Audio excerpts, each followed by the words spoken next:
നമസ്കാരം. പ്രതിജ്ഞ കഴിഞ്ഞതും മാർക്ക് ഫെല്ലർ അവിടെ നിന്ന് ഇറങ്ങി.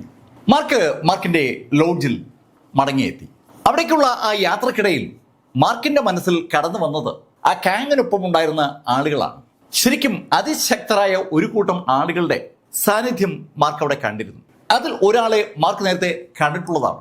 അത് ആ ഗാർഡിയൻ ഓഫ് ഓർഡറിലെ ഗു ഇങ് ആണ്. അയാളുടെ മാർക്കിന് നേരെയുള്ള നോട്ടം അത് മാർക്കിനെ ഇപ്പോഴും ഹോണ്ട് ചെയ്യുന്നുണ്ട്. അയാൾ മാർക്കിനെ നോക്കുമ്പോൾ എന്തോ ഒരു ശത്രുത അയാളുടെ ഉള്ളിലുണ്ടെന്ന് വ്യക്തമാക്കുന്ന ശൈലിയിലുള്ള നോട്ടമാണ് മാർക്ക് കണ്ടത്. അതുമാത്രമല്ല, ഗു യങ്ങിന് ഒരു പ്രത്യേകത കൂടിയുണ്ട്. അയാള് 9 ഹാർട്ട് ഓഫ് സെയിന്റ് കിങ്ഡം സ്വന്തമാക്കുകയും അതിനെ സംയോജിപ്പിച്ച് ഒരു പുതിയ ഹാർട്ട് രൂപീകരിച്ചിരിക്കുകയുമാണ്. മാർക്കിന്റെ ഉള്ളിൽ 3 ഹാർട്ടുകൾ ഈ സെയിന്റ് കിങ്ഡവുമായി ബന്ധിപ്പിച്ചുണ്ട്. അവ ഇതുവരെയും മാർക്ക് സംയോജിപ്പിച്ചിട്ടില്ല. സംയോജിപ്പിച്ചാൽ എന്താണ് അതുകൊണ്ടുണ്ടാകുന്ന മെച്ചം എന്നതിനെക്കുറിച്ച് മാർക്കിന് അറിയത്തുമില്ല. അതിനെക്കുറിച്ചൊക്കെ ആലോചിച്ചുകൊണ്ട് ലോഡ്ജിലേക്ക് കടക്കുമ്പോൾ മാർക്കിന്റെ മനസ്സിൽ പിന്നീട് കടന്നു വന്നത് ആ ലോർഡ് ആലിസ്റ്ററും അവരുടെ പുറകിൽ അവർക്ക് ബോഡി ഗാർഡായി നിൽക്കുന്ന ആ ആചാന ബാഹുവിനെയുമാണ്. അയാള് ഒരു പീക്ക് ലെവൽ യോദ്ധാവാണെന്ന് ഒറ്റനോട്ടത്തിൽ വ്യക്തമാണ്. മാർക്കിപ്പോ ശക്തനാണെങ്കിലും മാർക്കിന്റെ ശക്തി വേണ്ടത്ര ഇല്ല എന്ന് ആ ആളിനെ കണ്ടപ്പോഴാണ് മാർക്കിന് മനസ്സിലായത്. അതുപോലെ ആ ഗോഡ് സ്ലേയിങ് ഡിവിഷനിലെ ആ ചെറുപ്പക്കാരൻ മാർക്കിനെ വല്ലാതെ ഇറിറ്റേറ്റ് ചെയ്യുന്നുണ്ട്. അതിനു പുറമെ ഒരു പെൺകുട്ടിയാണുള്ളത്. അവളെ മാർക്ക് നേരത്തെ പരിചയപ്പെട്ടിട്ടുണ്ട്. അവളെയും അവളുടെ ഗ്രാൻഡ് ഫാദറെയും മാർക്ക് വളരെ യാദൃശ്യവശാൽ ഈ ലിങ്ക് സിറ്റി വെച്ച് പരിചയപ്പെട്ടതാണ്. പരിചയപ്പെട്ട സമയത്ത് അവളുടെ ഗ്രാൻഡ് ഫാദർ മാർക്കിനോട് ഒരു കാര്യം പറഞ്ഞിട്ടുണ്ട്. അയാൾ സെയിന്റ് ചെൻ ഷുവാങ്ങിന്റെ സുഹൃത്താണെന്നുള്ള കാര്യം. അതുകൊണ്ട് തന്നെ മാർക്ക് അയാൾക്ക് മകനെ പോലെയാണെന്ന് അയാൾ മാർക്കിനോട് പറയുകയും ചെയ്തിരുന്നു. അന്ന് ആ ഗ്രാൻഡ് ഫാദർക്കൊപ്പം ഉണ്ടായിരുന്ന ആ യുവതി ഇപ്പോൾ ഈ ടീമിന്റെ ഭാഗമാണ്. മാർക്ക് വീണ്ടും വീണ്ടും അവിടെയുള്ള ഓരോ ആളുകളെയും അങ്ങനെ അനലൈസ് ചെയ്യുകയാണ്. മാർക്ക് സാധാരണഗതിയിൽ ഒറ്റയ്ക്ക് എക്സ്പ്ലോർ ചെയ്യാൻ ആഗ്രഹിക്കുന്ന ആളാണ്. ഇപ്പോൾ ഒരു ഗ്രൂപ്പിന്റെ ഭാഗമായിട്ടാണ് എക്സ്പ്ലോഷൻ നടത്തേണ്ടത്. 3 ദിവസം കഴിഞ്ഞ് അവിടെ ചെല്ലുമ്പോൾ കുറെ കൂടി ശക്തി നേടണമെന്നുള്ള ആഗ്രഹം മാർക്കിന് വന്നതും മാർക്ക് ആ ലോഡ്ജിലെ തറയിൽ ശമ്പളം പഠിച്ചിരുന്നു. അതിനുശേഷം മാർക്കിന്റെ വലത് കൈയിലെ ആ മോതിരത്തിൽ മാർക്കിന്റെ ഇടത് കൈയിലെ തമ്പ് കൊണ്ട് ഒന്ന് തൊട്ടു. ആ തള്ളവിരൽ ആ മോതിരത്തിൽ സ്പർശിച്ച ആ നിമിഷത്തിൽ മാർക്ക് പെട്ടെന്ന് ആ സ്ഥലത്തുനിന്ന് അതിവേഗതയിൽ മൂവ് ചെയ്യുന്നത് മാർക്കിന് ഇതിനെ അനുഭവപ്പെടുകയാണ്. മാർക്ക് കണ്ണ് തുറക്കുമ്പോൾ മാർക്ക് നിൽക്കുന്നത് ഒരു ഇടനാഴിയിലാണ്. ആ ഇടനാഴി എവിടേക്കാണ് പോകുന്നതെന്ന് മാർക്കിന് അറിയാം. അത് ആ മിസ്റ്റീരിയസ് മൈനിനകത്തേക്കാണ്. ആ 19ാം പ്രിസൺ എന്നറിയപ്പെടുന്ന ആ സ്ഥലവും ആ മൈനിനുള്ളിലാണ്. ആ 19th ഹെല്ല് എല്ലാവരും ഭയപ്പെടുത്തുന്ന ഒരു സ്ഥലമാണ്.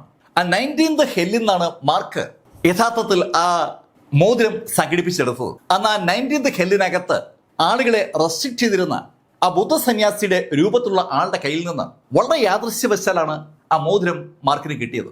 ആ മോതിരത്തിന്റെ പവർ ഉപയോഗിച്ചാണ് മാർക്ക് ഇപ്പോൾ ആ പാത്തിൽ എത്തിയിരിക്കുന്നത്. ആ മോതിരത്തിൽ സ്പർശിച്ചിട്ട് എങ്ങോട്ട് മൂവ് ചെയ്യണമെന്ന് ആഗ്രഹിച്ചാലും ആ ഭാഗത്തേക്ക് ആ മോതിരം മാർക്കിനെ കൊണ്ടുപോവുകയാണ്. ശരിക്കും ഒരു ടെലിപ്പോർട്ടേഷൻ പ്ലാറ്റ്ഫോം പോലെ ആ മോതിരം ആക്ട് ചെയ്യുന്നു എന്നതാണ് സത്യം.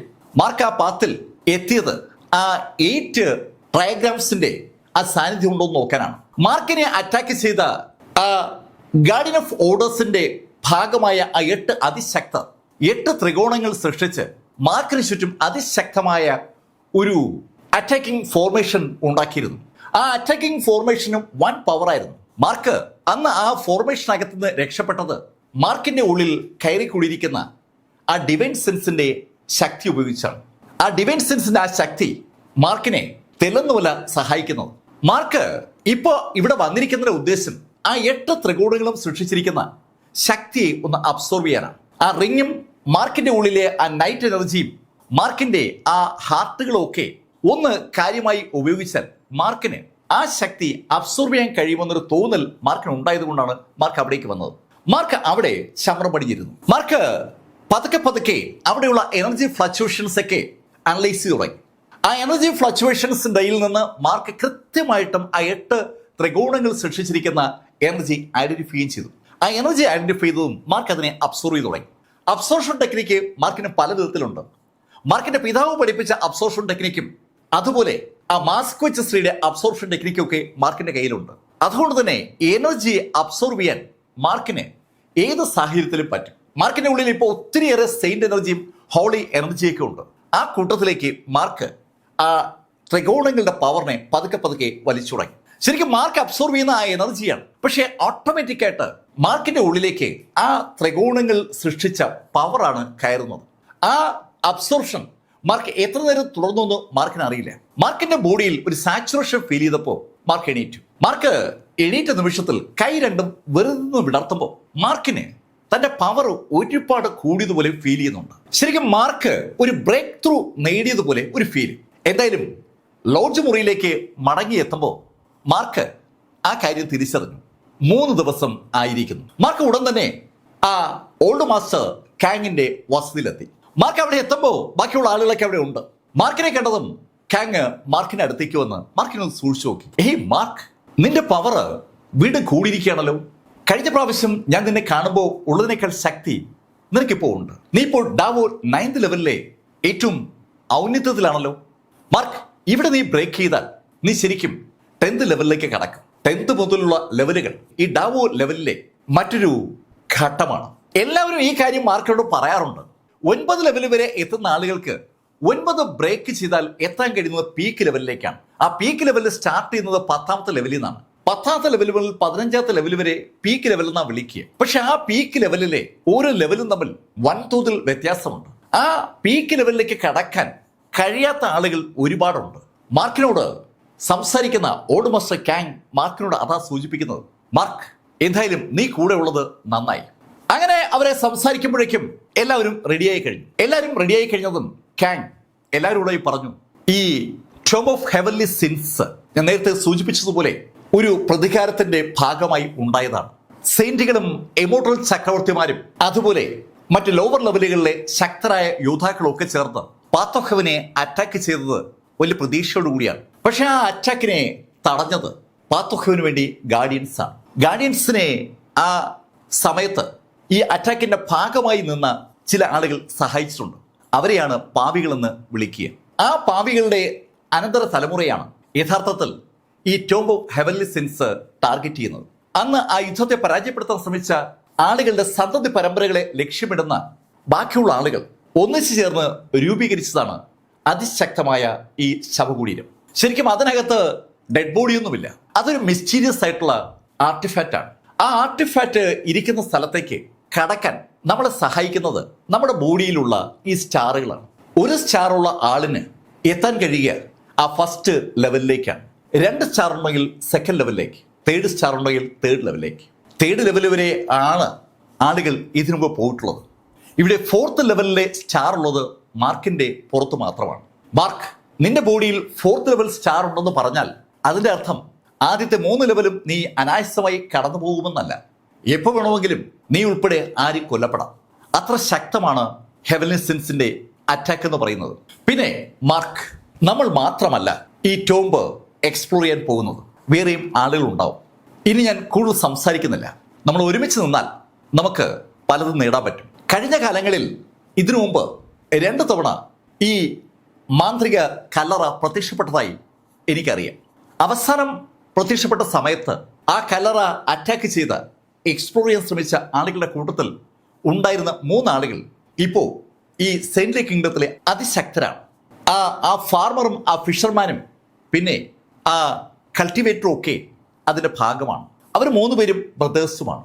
മാർക്ക് ഫെല്ലർ ആ സെയിന്റ് കിങ്ഡത്തിലേക്ക് മടങ്ങിയെത്തിയപ്പോൾ ആ 3 പേര് ആ കാഴ്ച കണ്ടിരുന്നു. മാർക്കിന്റെ ബോഡിയിലെ ഊർജത്തെ അവരന്ന് അളന്നിരുന്നതുമാണ്. വീണ്ടും ഒരു സെയിന്റിന്റെ ജനനത്തെ ഞങ്ങൾ ഇനി അനുവദിക്കില്ല എന്ന് പറഞ്ഞ ആ 3 പേരെ കുറിച്ചുമാണ് ഇവിടെ ഓൾഡ് മാസ്റ്റർ കാങ് സംസാരിക്കുന്നത്. മാർക്കിന് ആ 3 പേരെയും അറിയില്ല. ആ 3 പേരും മാർക്കിനെ കുറിച്ച് സംസാരിച്ചവരും മാർക്കിന് അറിയില്ല. പക്ഷെ ഇവിടെ ആ ഓൾഡ് മാസ്റ്റർ കാര്യങ്ങൾ വിശദമാക്കിയതിനു ശേഷം അവസാനമായി എല്ലാവരോടും പറഞ്ഞു, നമ്മൾ സ്റ്റാർട്ട് ചെയ്യാൻ പോവുകയാണ്. അങ്ങനെ കാങ് പറയുമ്പോൾ മാർക്ക് വളരെ യാദൃശ്യവശാൽ ആകാശത്തേക്ക് ഒന്ന് നോക്കി പോവുകയാണ്. ഈ സമയത്ത് മുകളിലുണ്ടായിരുന്ന ആ ചുവന്ന 3 നക്ഷത്രങ്ങളും വളരെ വളരെ അടുത്തിരിക്കുകയാണ്. ഒറ്റ നോട്ടത്ത് തന്നെ ആ 3 നക്ഷത്രങ്ങളെയും ആകാശത്ത് കാണാം. ശരിക്കും ആകാശത്ത് നിന്ന് ആ നക്ഷത്രത്തിന്റെ പ്രകാശം താഴേക്ക് വീഴുന്ന നേർരേഖയിലാണ്. ത്രികോണാകൃതിയിലുള്ള ആ പ്രകാശം ആ എൻറ്റയർ ടൗണും കവർ ചെയ്തിട്ടുണ്ട്. പക്ഷെ ആ നക്ഷത്രം പതുക്കെ പതുക്കെ അടുത്ത് വരികയാണ്. ആ നക്ഷത്രത്തിന്റെ ലക്ഷ്യം ആ ശവകുടീരം നിൽക്കുന്ന കോട്ടയാണെന്ന് നേരത്തെ തന്നെ ഓൾഡ് മാസ്റ്റർ കാങ് മാർക്കിനോട് പറഞ്ഞിട്ടുണ്ട്. അത് സംഭവിക്കാൻ പോവുകയാണ്. ആ ലക്ഷ്യത്തിലേക്ക് ആ നക്ഷത്രങ്ങൾ അടുത്തുകൊണ്ടിരിക്കുകയാണ്. ഒറ്റ നോട്ടത്തിൽ മാർക്കിന് അക്കാര്യം മനസ്സിലായി. മാർക്കും ടീമും അവിടെ ആ നക്ഷത്രത്തിന് അങ്ങ് നോക്കുമ്പോൾ കാങ് എല്ലാവരും നോക്കിയിട്ട് അവരോട് പറഞ്ഞു, ബി റെഡി. അങ്ങനെ പറഞ്ഞ ഓൾഡ് മാസ്റ്റർ കാങ് അയാളുടെ വലത് കൈ ഒന്ന് അനക്കിയതും അയാളുടെ ഷർട്ട് ഒരു ശബ്ദത്തോടുകൂടി അനങ്ങുന്നത് മാർക്ക് കേട്ടു. അയാളൊരു ഹാഫ് കൈ ഷർട്ടായി ഇട്ടിരിക്കുന്നത്. ആ ഷർട്ട് ഒന്ന് അനങ്ങിയതും ഒരു പ്രകാശം പെട്ടെന്ന് അവരെ മുഴുവൻ വിഴുങ്ങിയെന്ന് പറയാം. ആ പ്രകാശം അവരെ വിഴുങ്ങി ഏതാണ്ട് സെക്കൻഡ് കഴിയുമ്പോൾ മാർക്കും ടീമും ഒരു സ്ഥലത്ത് എത്തപ്പെട്ടിരിക്കുകയാണ്. ശരിക്കും ഒരു teleportation platform old master Kang അയാളുടെ ആ വലത് കൈയിലെ വളരെ ചെറിയ ഒരു അനക്കത്താൽ സൃഷ്ടിച്ചിരിക്കുകയാണ്. മാർക്ക് ഉൾപ്പെടെയുള്ള ആ ടീം എത്തി നിൽക്കുന്ന സ്ഥലത്ത് എത്തിയ ആ നിമിഷത്തിൽ മാർക്ക് ഉൾപ്പെടെ എല്ലാവരും ആ കാഴ്ച കണ്ടു. ഒരുപാട് ആളുകൾ ആ ടോം സിറ്റിയുടെ ചുറ്റുമായി ഉണ്ട്. ആ ടോം സിറ്റിക്ക് അകത്ത് മാർക്ക് നേരത്തെ എത്താത്ത ഒരു സ്ഥലത്താണ് മാർക്ക് ഇപ്പോൾ എത്തിയിരിക്കുന്നത്. മാർക്ക് എത്തി നിൽക്കുന്ന ആ ഭാഗത്ത് തൊട്ടു മുന്നിലായി ഒരു വലിയ ഹാളാണ് കാണുന്നത്. എത്രയെങ്കിലും നീളവും വീതിയുമുള്ള ഒരു കൂറ്റൻ ഹാള്, ചതുരാകൃതിയിലാണ് ആ ഹാള്. ആ ഹാളിന് ചുറ്റുമാണ് ആളുകൾ. ആ ഹാളിന് അടുത്തേക്ക് എത്താനുള്ള ഒരു ശ്രമമാണ് ആളുകളുടെ ഭാഗത്തുനിന്നുണ്ടാകുന്നത്. ഹാളിനടുത്തേക്ക് എത്താൻ ആളുകൾ ശ്രമിക്കുമ്പോൾ അവിടേക്ക് എത്താൻ ശ്രമിക്കുന്ന മറ്റാളുകളുമായി ഒരു ഏറ്റുമുട്ടൽ ഉണ്ടായിക്കൊണ്ടിരിക്കുകയാണ്. അതുകൊണ്ട് തന്നെ മാർക്കും ടീമോ എത്തിയപ്പോൾ കാണുന്നത് ആ ഹാളിന് ചുറ്റുമായി സംഘടനമാണ്. രക്തം ചിതറിത്തെറിക്കുന്ന കാഴ്ച വളരെ വിസിബിളാണ്. 10,000-കണക്കിന് ആളുകൾ ആ ഹാളിന് ചുറ്റുമുണ്ട്. അത് കണ്ടപ്പോൾ മാർക്കിന് ആ കാര്യം ഉറപ്പായി. അവിടെ എത്തിയിരിക്കുന്ന സകല ആളുകളും ഒരു സ്റ്റാറെങ്കിലും ഉള്ളവരാണ്. അങ്ങനെ മാർക്കിന് തോന്നാനുള്ള കാരണം ആ ഹാളിന്റെ മുന്നിൽ വളരെ വലിപ്പത്തിൽ തെളിഞ്ഞു കാണുന്ന ഒരു നമ്പറാണ്. 1 എന്ന നമ്പർ സകലർക്കും വിസിബിളാണ്. മാർക്ക് ഉൾപ്പെടെയുള്ള സകല ആളുകളും എത്തിയിരിക്കുന്നത് ലെവൽ നമ്പർ 1-ലാണ്. മാർക്ക് ആ നമ്പറിലേക്ക് നോക്കുമ്പോൾ ഓൾഡ് മാസ്റ്റർ കാങ് മാർക്കിനോട് പറഞ്ഞു, മാർക്ക്, ഈ നമ്പറുകളെല്ലാം ശരിക്കും നമ്മുടെ മനസ്സിനകത്ത് നടക്കുന്ന ഒരു സ്വപ്നമായിട്ട് വേണമെങ്കിൽ കാണാം. Dream level 1, dream level 2, dream level 3 എന്നൊക്കെ നമുക്ക് വേണമെങ്കിൽ ഈ ലെവലുകളെ വിളിക്കുകയും ചെയ്യാം. യാഥാർത്ഥ്യമാണോ സ്വപ്നമാണോ നമ്മൾ കാണുന്നതെന്ന് ചോദിച്ചാൽ നമുക്ക് തിരിച്ചറിയാൻ കഴിയില്ല എന്നാണ് സത്യം. പക്ഷെ ഒരു കാര്യം ഞാൻ ഉറപ്പിച്ചു പറയാം, ഈ സ്വപ്നത്തിനകത്ത് നമ്മൾ പെട്ടുപോയാൽ ജീവനോടെ തിരിച്ചു പോകാൻ പറ്റില്ല. അങ്ങനെ ആ ഓൾഡ് മാസ്റ്റർ കാങ് പറയുമ്പോൾ മാർക്ക് ശരിക്കും അമ്പരപ്പിക്കുന്ന ഒരു കാഴ്ച കണ്ടു. ആ സംഘടന നടക്കുന്ന ഹാളിന്റെ ഒരു ഭാഗത്ത് ഒരു ടീമിന്റെ നേതാക്കളായി മാർക്കിന് പരിചയമുള്ള 2 ആളുകളെ കാണുകയാണ്. അത് സാക്ഷാൽ ശ്രീറാമും ശ്രീഹരിയുമാണ്. ശ്രീഹരിയെ മാർക്ക് അവസാനമായി കണ്ടത് അവിടെ ആ ഗോസ്റ്റ് വേൾഡിൽ വെച്ചാണ്. അന്ന് മാർക്കിനെ അവിടെ നിന്ന് രക്ഷപ്പെടാൻ സഹായിച്ച 2 പേരിൽ ഒരാൾ ശ്രീഹരിയാണ്. കൂടെ ശ്രീറാമുണ്ട്. ശ്രീറാമിനെ മാർക്ക് പലതവണ ഹോളി റീജിയനിൽ വെച്ച് കണ്ടിട്ടുണ്ട്. ഇതാ വീണ്ടും ശ്രീറാമും ശ്രീഹരിയും മറ്റൊരു ലോകത്ത് ഇതാ മാർക്കിന്റെ തൊട്ടടുത്തുണ്ട്. തൊട്ട് അടുത്ത് ഉണ്ടെന്ന് പറയുമ്പോഴും മാർക്കും അവരും തമ്മിൽ നല്ല ദൂരമുണ്ട്. അവർക്കിടയിൽ ഒരുപാട് ആളുകൾ യുദ്ധത്തിൽ ഏർപ്പെട്ടിരിക്കുകയാണ്. അതുകൊണ്ട് തന്നെ ആ യുദ്ധക്കളത്തിലൂടെ അവരുടെ അടുത്തേക്ക് പോകാന്ന് പറഞ്ഞാൽ അത് നടക്കില്ല. അത് മാത്രമല്ല, ഓൾഡ് മാസ്റ്റർ കാങ് ഒരു ചെറിയ വഴി തന്നെ സൃഷ്ടിച്ചിരിക്കുകയാണ്. ആ വഴിയിൽ വളരെ സുരക്ഷിതമായി മുന്നേറുകയാണ് കാങ്ങും ലോർഡ് ആലിസ്റ്ററിന്റെ ആ ബോഡി ഗാർഡും മാർക്ക് ഉൾപ്പെടെയുള്ള ബാക്കി ടീമും. ഓൾഡ് മാസ്റ്റർ കാങ് എല്ലാവരോടായി പറഞ്ഞു, നോക്ക്, ഇനി നമുക്ക് അമാന്തിച്ചിരിക്കാൻ സമയമില്ല. നമുക്കും ആ ഹാളിന്റെ അകത്തേക്ക് അടക്കണം. ആ ഹാള് ലെവൽ നമ്പർ 1-ആണ്.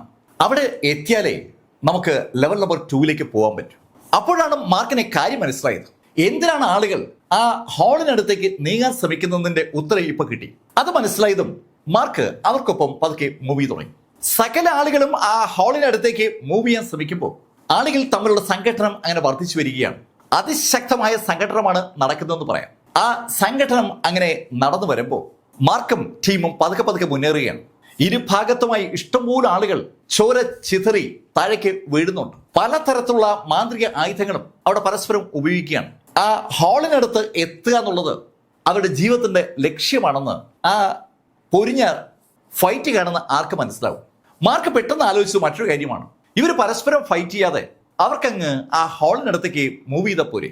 അങ്ങനെ മാർക്കിന് തോന്നിയതും മാർക്കിന്റെ മനസ്സ് വായിച്ചിട്ടാവണം ഓൾഡ് മാസ്റ്റർ കാങ് മാർക്കിനോട് പറഞ്ഞു, മാർക്ക്, ആ ഫൈറ്റ് നടക്കുന്നത് ശരിക്കും അവർ പോലും അറിയാതെയാണ്. ഓൾഡ് മാസ്റ്റർ, എനിക്ക് മനസ്സിലായില്ല. മാർക്ക്, അവർ തമ്മിൽ ഫൈറ്റ് ചെയ്യിപ്പിക്കുന്നത് ശരിക്കും ഈ ഹോളാണ്.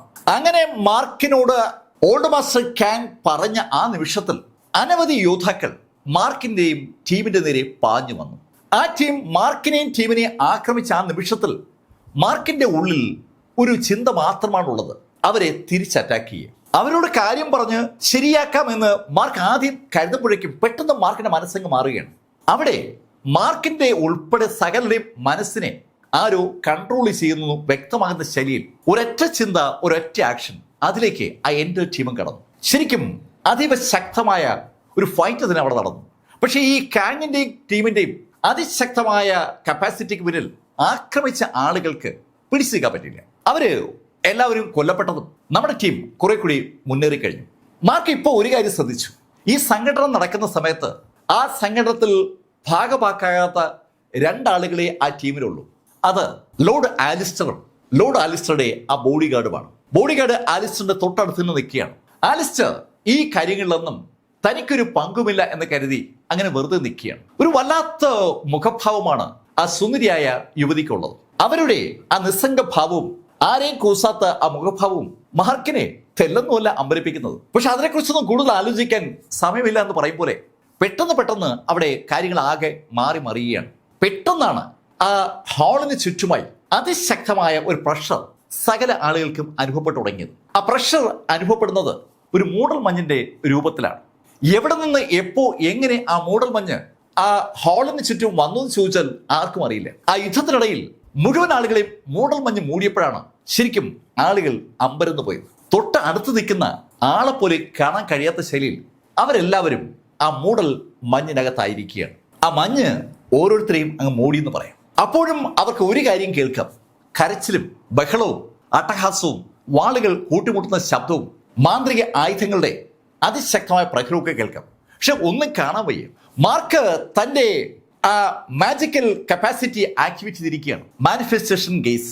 ആ നോട്ടത്തിലൂടെ മാർക്ക് തന്റെ ചുറ്റുമുള്ള സകല ലെയറിനെയും ഒന്ന് അളക്കാൻ ശ്രമിക്കുമ്പോൾ ഏകദേശം ഒരു 3-4 മീറ്റർ വ്യാസത്തിൽ മാത്രമാണ് മാർക്കിന് എന്തെങ്കിലും കാണാൻ കഴിയുന്നത്. 50-100 മീറ്ററൊക്കെ ദൂരെ വരെ മാർക്കിന് ആ മാനിഫെസ്റ്റേഷൻ വഴി കാണാൻ പറ്റേണ്ടതാണ്. പക്ഷെ ഇപ്പോൾ ഇവിടെ ആ മൂടൽ മഞ്ഞിനകത്ത് വളരെ ചുരുങ്ങിയ അളവിലേക്ക് മാർക്കിന്റെ കപ്പാസിറ്റി കുറഞ്ഞിരിക്കുകയാണ്. പക്ഷെ അതും മാർക്കിന് ഗുണപ്പെടുന്നുണ്ട്. മാർക്കിന്റെ ആ കണ്ണെത്തുന്ന സ്ഥലത്തിനുള്ളിലേക്ക് ആര് വന്നാലും മാർക്കിന് അവരെ അറ്റാക്ക് ചെയ്യാൻ പറ്റും. എത്ര നേരം ആ സംഘടന തുടർന്നു എന്ന് ചോദിച്ചാൽ മാർക്കിന് അറിയില്ല. ആരൊക്കെയോ അറ്റാക്ക് ചെയ്യാൻ വന്നു, മാർക്ക് ആരെയൊക്കെയോ അറ്റാക്ക് ചെയ്തു. ആ സംഘടന ഒന്ന് തീരുമ്പോൾ മാർക്ക് ഒരു കാര്യം കണ്ടു: അവരെ മൂടിയിരുന്ന മഞ്ഞ് ഏതാണ്ട് പൂർണ്ണമായും അപ്രത്യക്ഷമായിട്ടുണ്ട്. പക്ഷെ മറ്റൊരു കാഴ്ച, ആ മഞ്ഞ് മാറിയപ്പോൾ എല്ലാവരും കാണുകയാണ്, ഒരുപാട് ആളുകൾ തലങ്ങും വിലങ്ങും ചിതറിക്കിടക്കുകയാണ്. ആ ആൾക്കൂട്ടത്തിന്റെ അളവ് വൻതോതിൽ കുറഞ്ഞിരിക്കുന്നു. ആ ഹാള് ശരിക്കും ആളുകളെ ഒഴിവാക്കാനായി ഒരു മാന്ത്രിക ആവരണം അവിടെ സൃഷ്ടിച്ചിട്ട് പരസ്പരം കൊല്ലിക്കുകയായിരുന്നു. ഇപ്പോൾ ഒരു ഭയം സകലർക്കും വന്നിട്ടുണ്ട്. 10,000-കണക്കിന് ആളുകൾ ഉണ്ടായിരുന്ന ആ സ്ഥലത്ത് ഇപ്പോൾ 1000-ൽ താഴെയായി കുറഞ്ഞിരിക്കുകയാണ്. അതുകൊണ്ട് തന്നെ ടീമുകൾക്ക് തമ്മിൽ പരസ്പരം കാണാൻ കഴിയുന്ന ഒരു സിറ്റുവേഷൻ ഉണ്ടായിട്ടുണ്ട്. ആ ഗോഡ് സ്ലെയർ ഡിവിഷനിലെ ലീ യു ആ സമയത്ത് കാങ്ങിനോട് പറഞ്ഞു, ഓൾമോസ്റ്റ് ആ കിഴക്ക് ഭാഗത്ത് അതിശക്ത ഉള്ളതെന്ന് തോന്നുന്നു. അയാൾ അങ്ങനെ പറയുമ്പോഴേക്കും പെട്ടെന്ന് ഒരു മുഴക്കം അവിടെ കേട്ടു തുടങ്ങി. ആ മുഴക്കം വരുന്നത് ഏത് ദിക്കിലെന്ന് ചോദിച്ചാൽ ആർക്കും അറിയാൻ വയ്യ. അതുകൊണ്ട് തന്നെ എല്ലാവരും സകല സ്ഥലത്തേക്ക് തിരിഞ്ഞു നോക്കുമ്പോൾ അനവധി മണികൾ ഒരുമിച്ച് അടിക്കുന്ന ശബ്ദം കേട്ടു. ആ എൻറ്റയർ മേഖല മുഴുവൻ മണിയടി കേൾക്കുകയാണ്. ചെവി തുളച്ചു പോകുന്ന മണിയടി ശബ്ദം. അവിടെ പക്ഷെ ഒരു മണിയും കാണാനില്ല. ഇഷ്ടംപോലെ ആ മണിയടി ശബ്ദം കേൾക്കുമ്പോൾ പെട്ടെന്നാണ് അവർ ആ കാഴ്ച കണ്ടത്. ശരിക്കും യുദ്ധസന്നദ്ധരായ ഒരുപാട് ജനറൽമാർ അവിടെ ആ ഹാളിന് ചുറ്റുമായി പ്രത്യക്ഷപ്പെട്ടു. ശരിക്കും അതിശക്തരായ യോദ്ധാക്കൾ. ആ യോദ്ധാക്കൾ അവിടെ പ്രത്യക്ഷപ്പെട്ട ആ നിമിഷത്തിൽ അവര് ആ ഹാളിൽ നിന്ന് നേരെ വരുന്ന ആളുകളെ അറ്റാക്ക് ചെയ്തു തുടങ്ങി. യുദ്ധത്തിൽ അതീവ പ്രാവീണ്യമുള്ള ജനറൽമാരാണ് അവിടേക്ക് വന്ന ആ 1000-കണക്കിന് ആളുകളെ അറ്റാക്ക് ചെയ്തു തുടങ്ങിയത്. അടുത്ത ഏകദേശം 1 മണിക്കൂർ അതിശക്തമായ ഒരു ഫൈറ്റാണ് നടന്നത്. മാർക്ക് തന്റെ കഴിവ് പൂർണ്ണമായി ഉപയോഗപ്പെടുത്തിക്കൊണ്ട് ആ ജനറൽമാരെ നേരിടുകയാണ്. ആ ജനറൽമാർ ഏതാണ്ട് വീണപ്പോഴേക്കും അവിടെ ഉണ്ടായിരുന്ന 1000 ആളുകൾ ഏകദേശം 200-ആയി ചുരുങ്ങിയിട്ടുണ്ട്. 10,000-കണക്കിന് ആളുകളാണ് തുടക്കത്തിൽ ഉണ്ടായിരുന്നത്. അതിപ്പോൾ ചുരുങ്ങി 200 ആയിരിക്കുകയാണ്. സകല ജനറൽമാരും അവിടെ വീണ ആ നിമിഷത്തിൽ ടീമുകൾ പതുക്കെ അടുത്തു തുടങ്ങി. അങ്ങനെ അടുത്തപ്പോഴാണ് ശ്രീഹരി ആ ഭാഗത്തേക്ക് വന്നത്. മാർക്കിനെ ശ്രീഹരി കണ്ടോ ഇല്ലയോ എന്ന് മാർക്കിന് സംശയമുണ്ട്. ശ്രീഹരിയും ടീമും മാർക്ക് നിൽക്കുന്ന ആ ഭാഗത്തേക്ക് നടന്നു വരുമ്പോൾ അവിടേക്ക് വേറെ ചില ആളുകൾ നടന്നു വന്ന ആളെ ദൂരെ നിന്നേ കാങ് കണ്ടു. നടന്നു വരുന്ന ആളെ കണ്ടതും ഓൾഡ് മാസ്റ്റർ കാങ് എല്ലാവരോടും പറഞ്ഞു, അത് ഫാറ്റി സിഥു ആണ്. ഈ സെയിന്റ് കിങ്ഡത്തിലെ ഏറ്റവും പണക്കാർ അവരാണ്. ഈ സെയിന്റ് കിങ്ഡത്തിലെ പണക്കാരെന്ന് കേട്ടപ്പോൾ മാർക്കിന് ഒരു കൗതുകം. മാർക്ക് കൗതുകത്തോടെ ആ നടന്നു വരുന്ന ചെറുപ്പക്കാരനെ നോക്കി. നല്ല വണ്ണമുള്ള ഒരു ചെറുപ്പക്കാരനാണ് നടന്നു വരുന്നത്. അയാളുടെ പുറകെ അതിശക്തരായ കുറെ യോദ്ധാക്കളുമുണ്ട്. 10ഓളം യോദ്ധാക്കളുടെ അകമ്പടിയോടുകൂടി ആ ആള് നടന്ന് ഓൾഡ് മാസ്റ്റർ കാങ്ങിന്റെ ടീമിന്റെ മുന്നിലെത്തി. വന്നോടെ തന്നെ ചിരിച്ചുകൊണ്ട് അയാൾ അവരോടായി പറഞ്ഞു, ഇനി നമ്മൾ സെക്കൻഡ് ലെവലിലേക്കാണ് കടക്കേണ്ടത്. അവിടെ മുതൽ നമ്മൾ അനുഭവിക്കുന്ന ബുദ്ധിമുട്ട് കൂടുകയുള്ളൂ. ഞാൻ എന്നെ പ്രൊട്ടക്ട് ചെയ്യാൻ കഴിയുന്ന ആളുകളെ വിലക്കെടുത്താലോ എന്ന് ആലോചിക്കുകയാണ്. അങ്ങനെ അയാൾ പറയുമ്പോൾ ശ്രീഹരി നടന്ന് ഏകദേശം ആ ഭാഗത്ത് എത്തിയിട്ടുണ്ട്. അയാള് ശ്രീഹരി ഉൾപ്പെടെയുള്ള സകല ആളുകളെ ഒന്ന് നോക്കിയിട്ട് ഉറക്കെ പറഞ്ഞു, എന്റെ കയ്യിൽ ഒത്തിരിയേറെ മാജിക്കൽ ആർട്ടിഫാക്റ്റുകളുണ്ട്.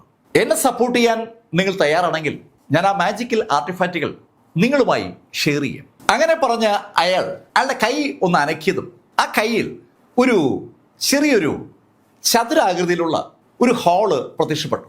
നേരത്തെ മാർക്ക് ഫെല്ലറും ടീമും കണ്ട ആ ഫസ്റ്റ് ലെവലിലെ ഹാളിനെ അനുസ്മരിപ്പിക്കുന്ന ഒരു ചെറിയ ഹാൾ. ശരിക്കും ഒരു ചെറിയ കെട്ടിടം അയാളുടെ കയ്യിൽ ഇരിക്കുകയാണെന്ന് പറയാം. തടി കൊണ്ടുണ്ടാക്കിയ ഒരു കെട്ടിടത്തെ പോലെയാണ്, പക്ഷേ അതൊരു മാജിക്കൽ സംവിധാനമാണ്, ഒരു എനർജി കൊണ്ട് ഉണ്ടാക്കപ്പെട്ട ഒരു സംഭവം എന്ന് പറയാം. ആ കെട്ടിടത്തെ ചുറ്റും കാണിച്ചുകൊണ്ട് അയാൾ പറഞ്ഞു, എന്നെ സപ്പോർട്ട് ചെയ്യാൻ കപ്പാസിറ്റി ഉള്ള ഒരാൾക്ക് ഞാനിത് നൽകും. ആ കെട്ടിടത്തിലേക്ക് തന്നെ സൂക്ഷിച്ചു നോക്കി നിന്ന ശ്രീഹരി അയാളോട് ചോദിച്ചു, അതെന്താ സംഭവം? ഇത് ഒരു മാന്ത്രിക ആർട്ടിഫാക്റ്റ് ആണ്. ഈ മാന്ത്രിക ആർട്ടിഫാക്റ്റ് നമ്മുടെ ബോഡിയുമായി നമുക്ക് കണക്ട് ചെയ്യാൻ പറ്റിയാൽ നമുക്ക് നമ്മുടെ ശക്തി വർദ്ധിപ്പിക്കാൻ കഴിയും. ശക്തി വർദ്ധിപ്പിച്ചിട്ട് നമ്മൾ വിചാരിക്കുന്ന കാര്യങ്ങൾ ചെയ്യാൻ പറ്റും. സകല യോദ്ധാക്കളും ആഗ്രഹിക്കുന്നത് അതാണല്ലോ, ശക്തി വർദ്ധിപ്പിക്കുകയും അവരാഗ്രഹിക്കുന്ന കാര്യങ്ങൾ ചെയ്യാൻ കഴിയുക എന്നുള്ളത്. പക്ഷെ ആ ചതുരാകൃതിയിലുള്ള ആ പെട്ടി പോലിരിക്കുന്ന സംവിധാനത്തെ അങ്ങനെ അങ്ങ് ഉപയോഗിക്കാൻ പറ്റുമോ എന്നൊരു സംശയം ആ ഫാറ്റി സീതു അത് പറയുമ്പോൾ അത് കണ്ടുകൊണ്ട് നിൽക്കുന്ന പലർക്കും ഉണ്ട്. പക്ഷെ പെട്ടെന്ന് ശ്രീഹരി അയാളുടെ അടുത്തേക്ക് വന്നിട്ട് അയാളുടെ കയ്യിൽ നിന്ന് ആ ചതുരാകൃതിയിലുള്ള ആ ആർട്ടിഫാക്റ്റ് അങ്ങ് വാങ്ങിച്ചു. അതിൽ സൂക്ഷിച്ചു നോക്കിയ ശ്രീഹരി ഫാറ്റി സീതുവിനോട് പറഞ്ഞു, നോക്കൂ, ഇതെനിക്ക് നിങ്ങൾ നൽകുകയാണെങ്കിൽ ഞാൻ നിങ്ങളെ രക്ഷിക്കാം. ഹേയ് സുഹൃത്തെ, നീ പറഞ്ഞത് ശരിയാണോ? നോക്ക്, ശരിയുടെയും തെറ്റുടെയും കാര്യമൊന്നും ഇവിടെ ഉദിക്കുന്നില്ല. ഞാൻ ജീവിച്ചിരിക്കുകയാണെങ്കിൽ നിങ്ങളും ജീവിച്ചിരിക്കും.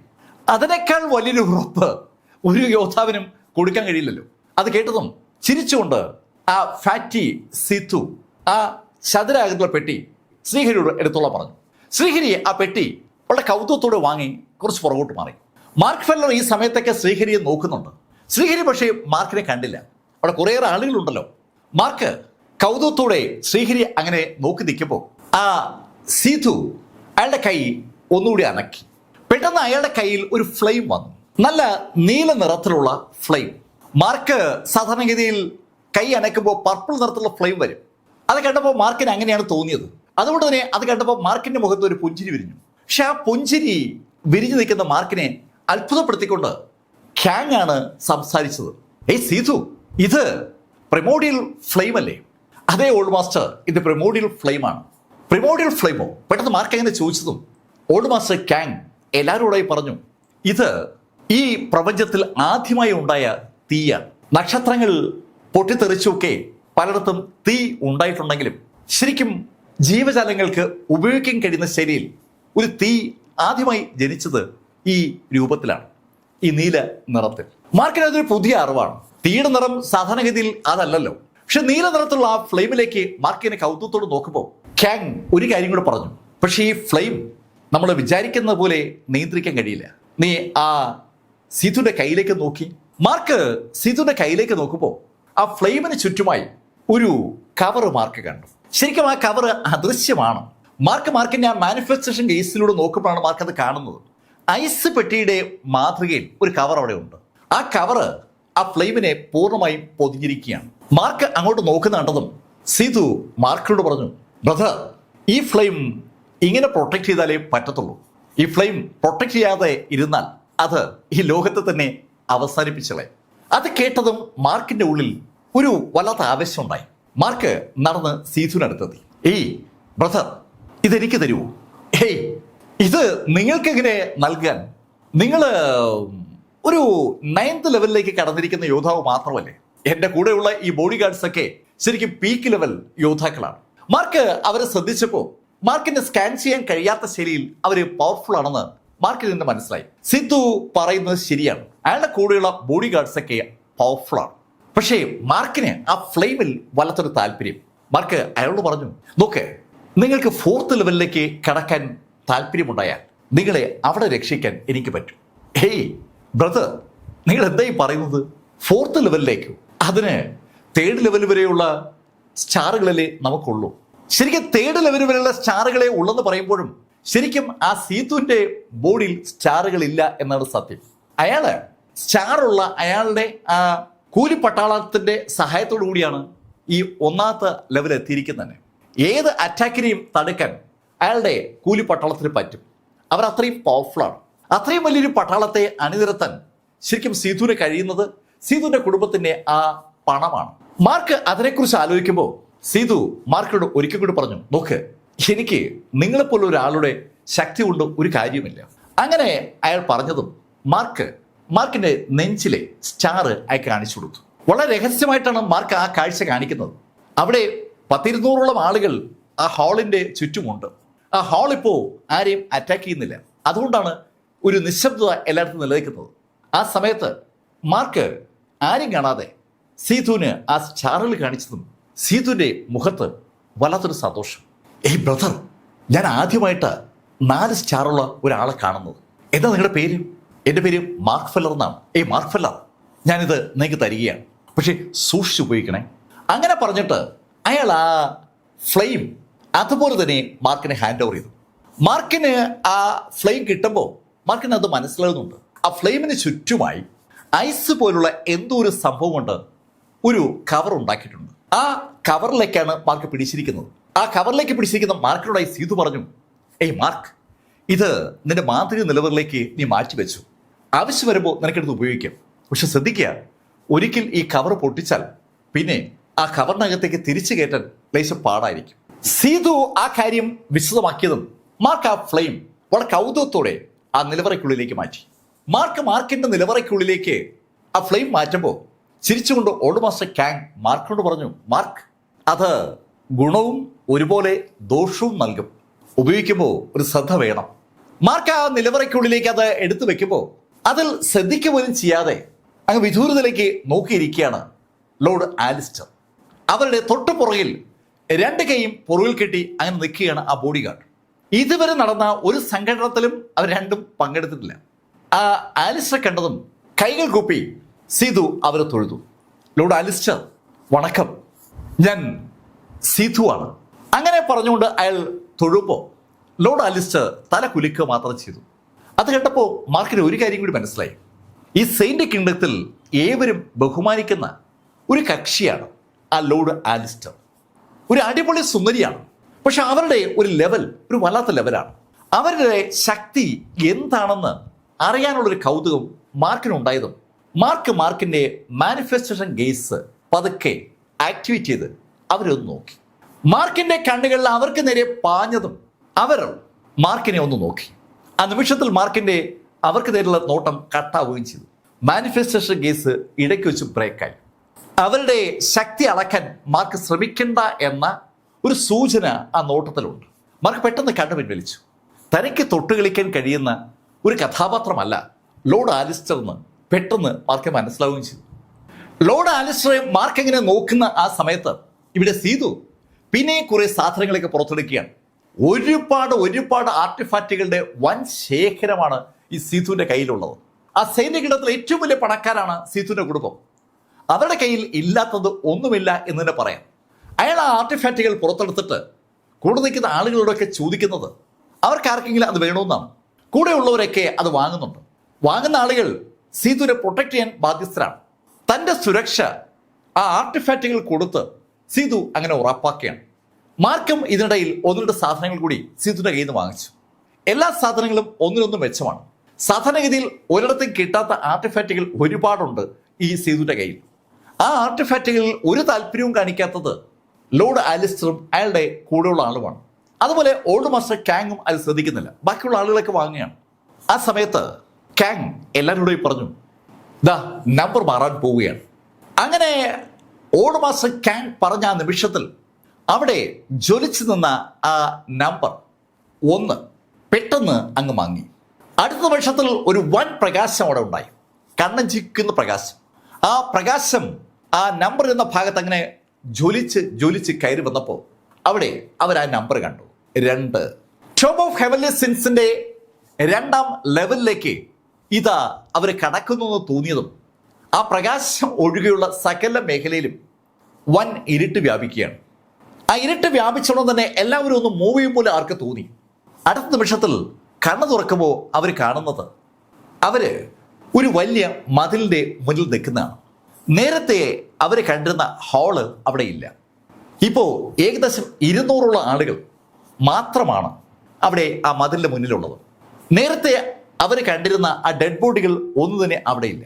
10,000-കണക്കിന് ആളുകളാണ് കൊല്ലപ്പെട്ടത്.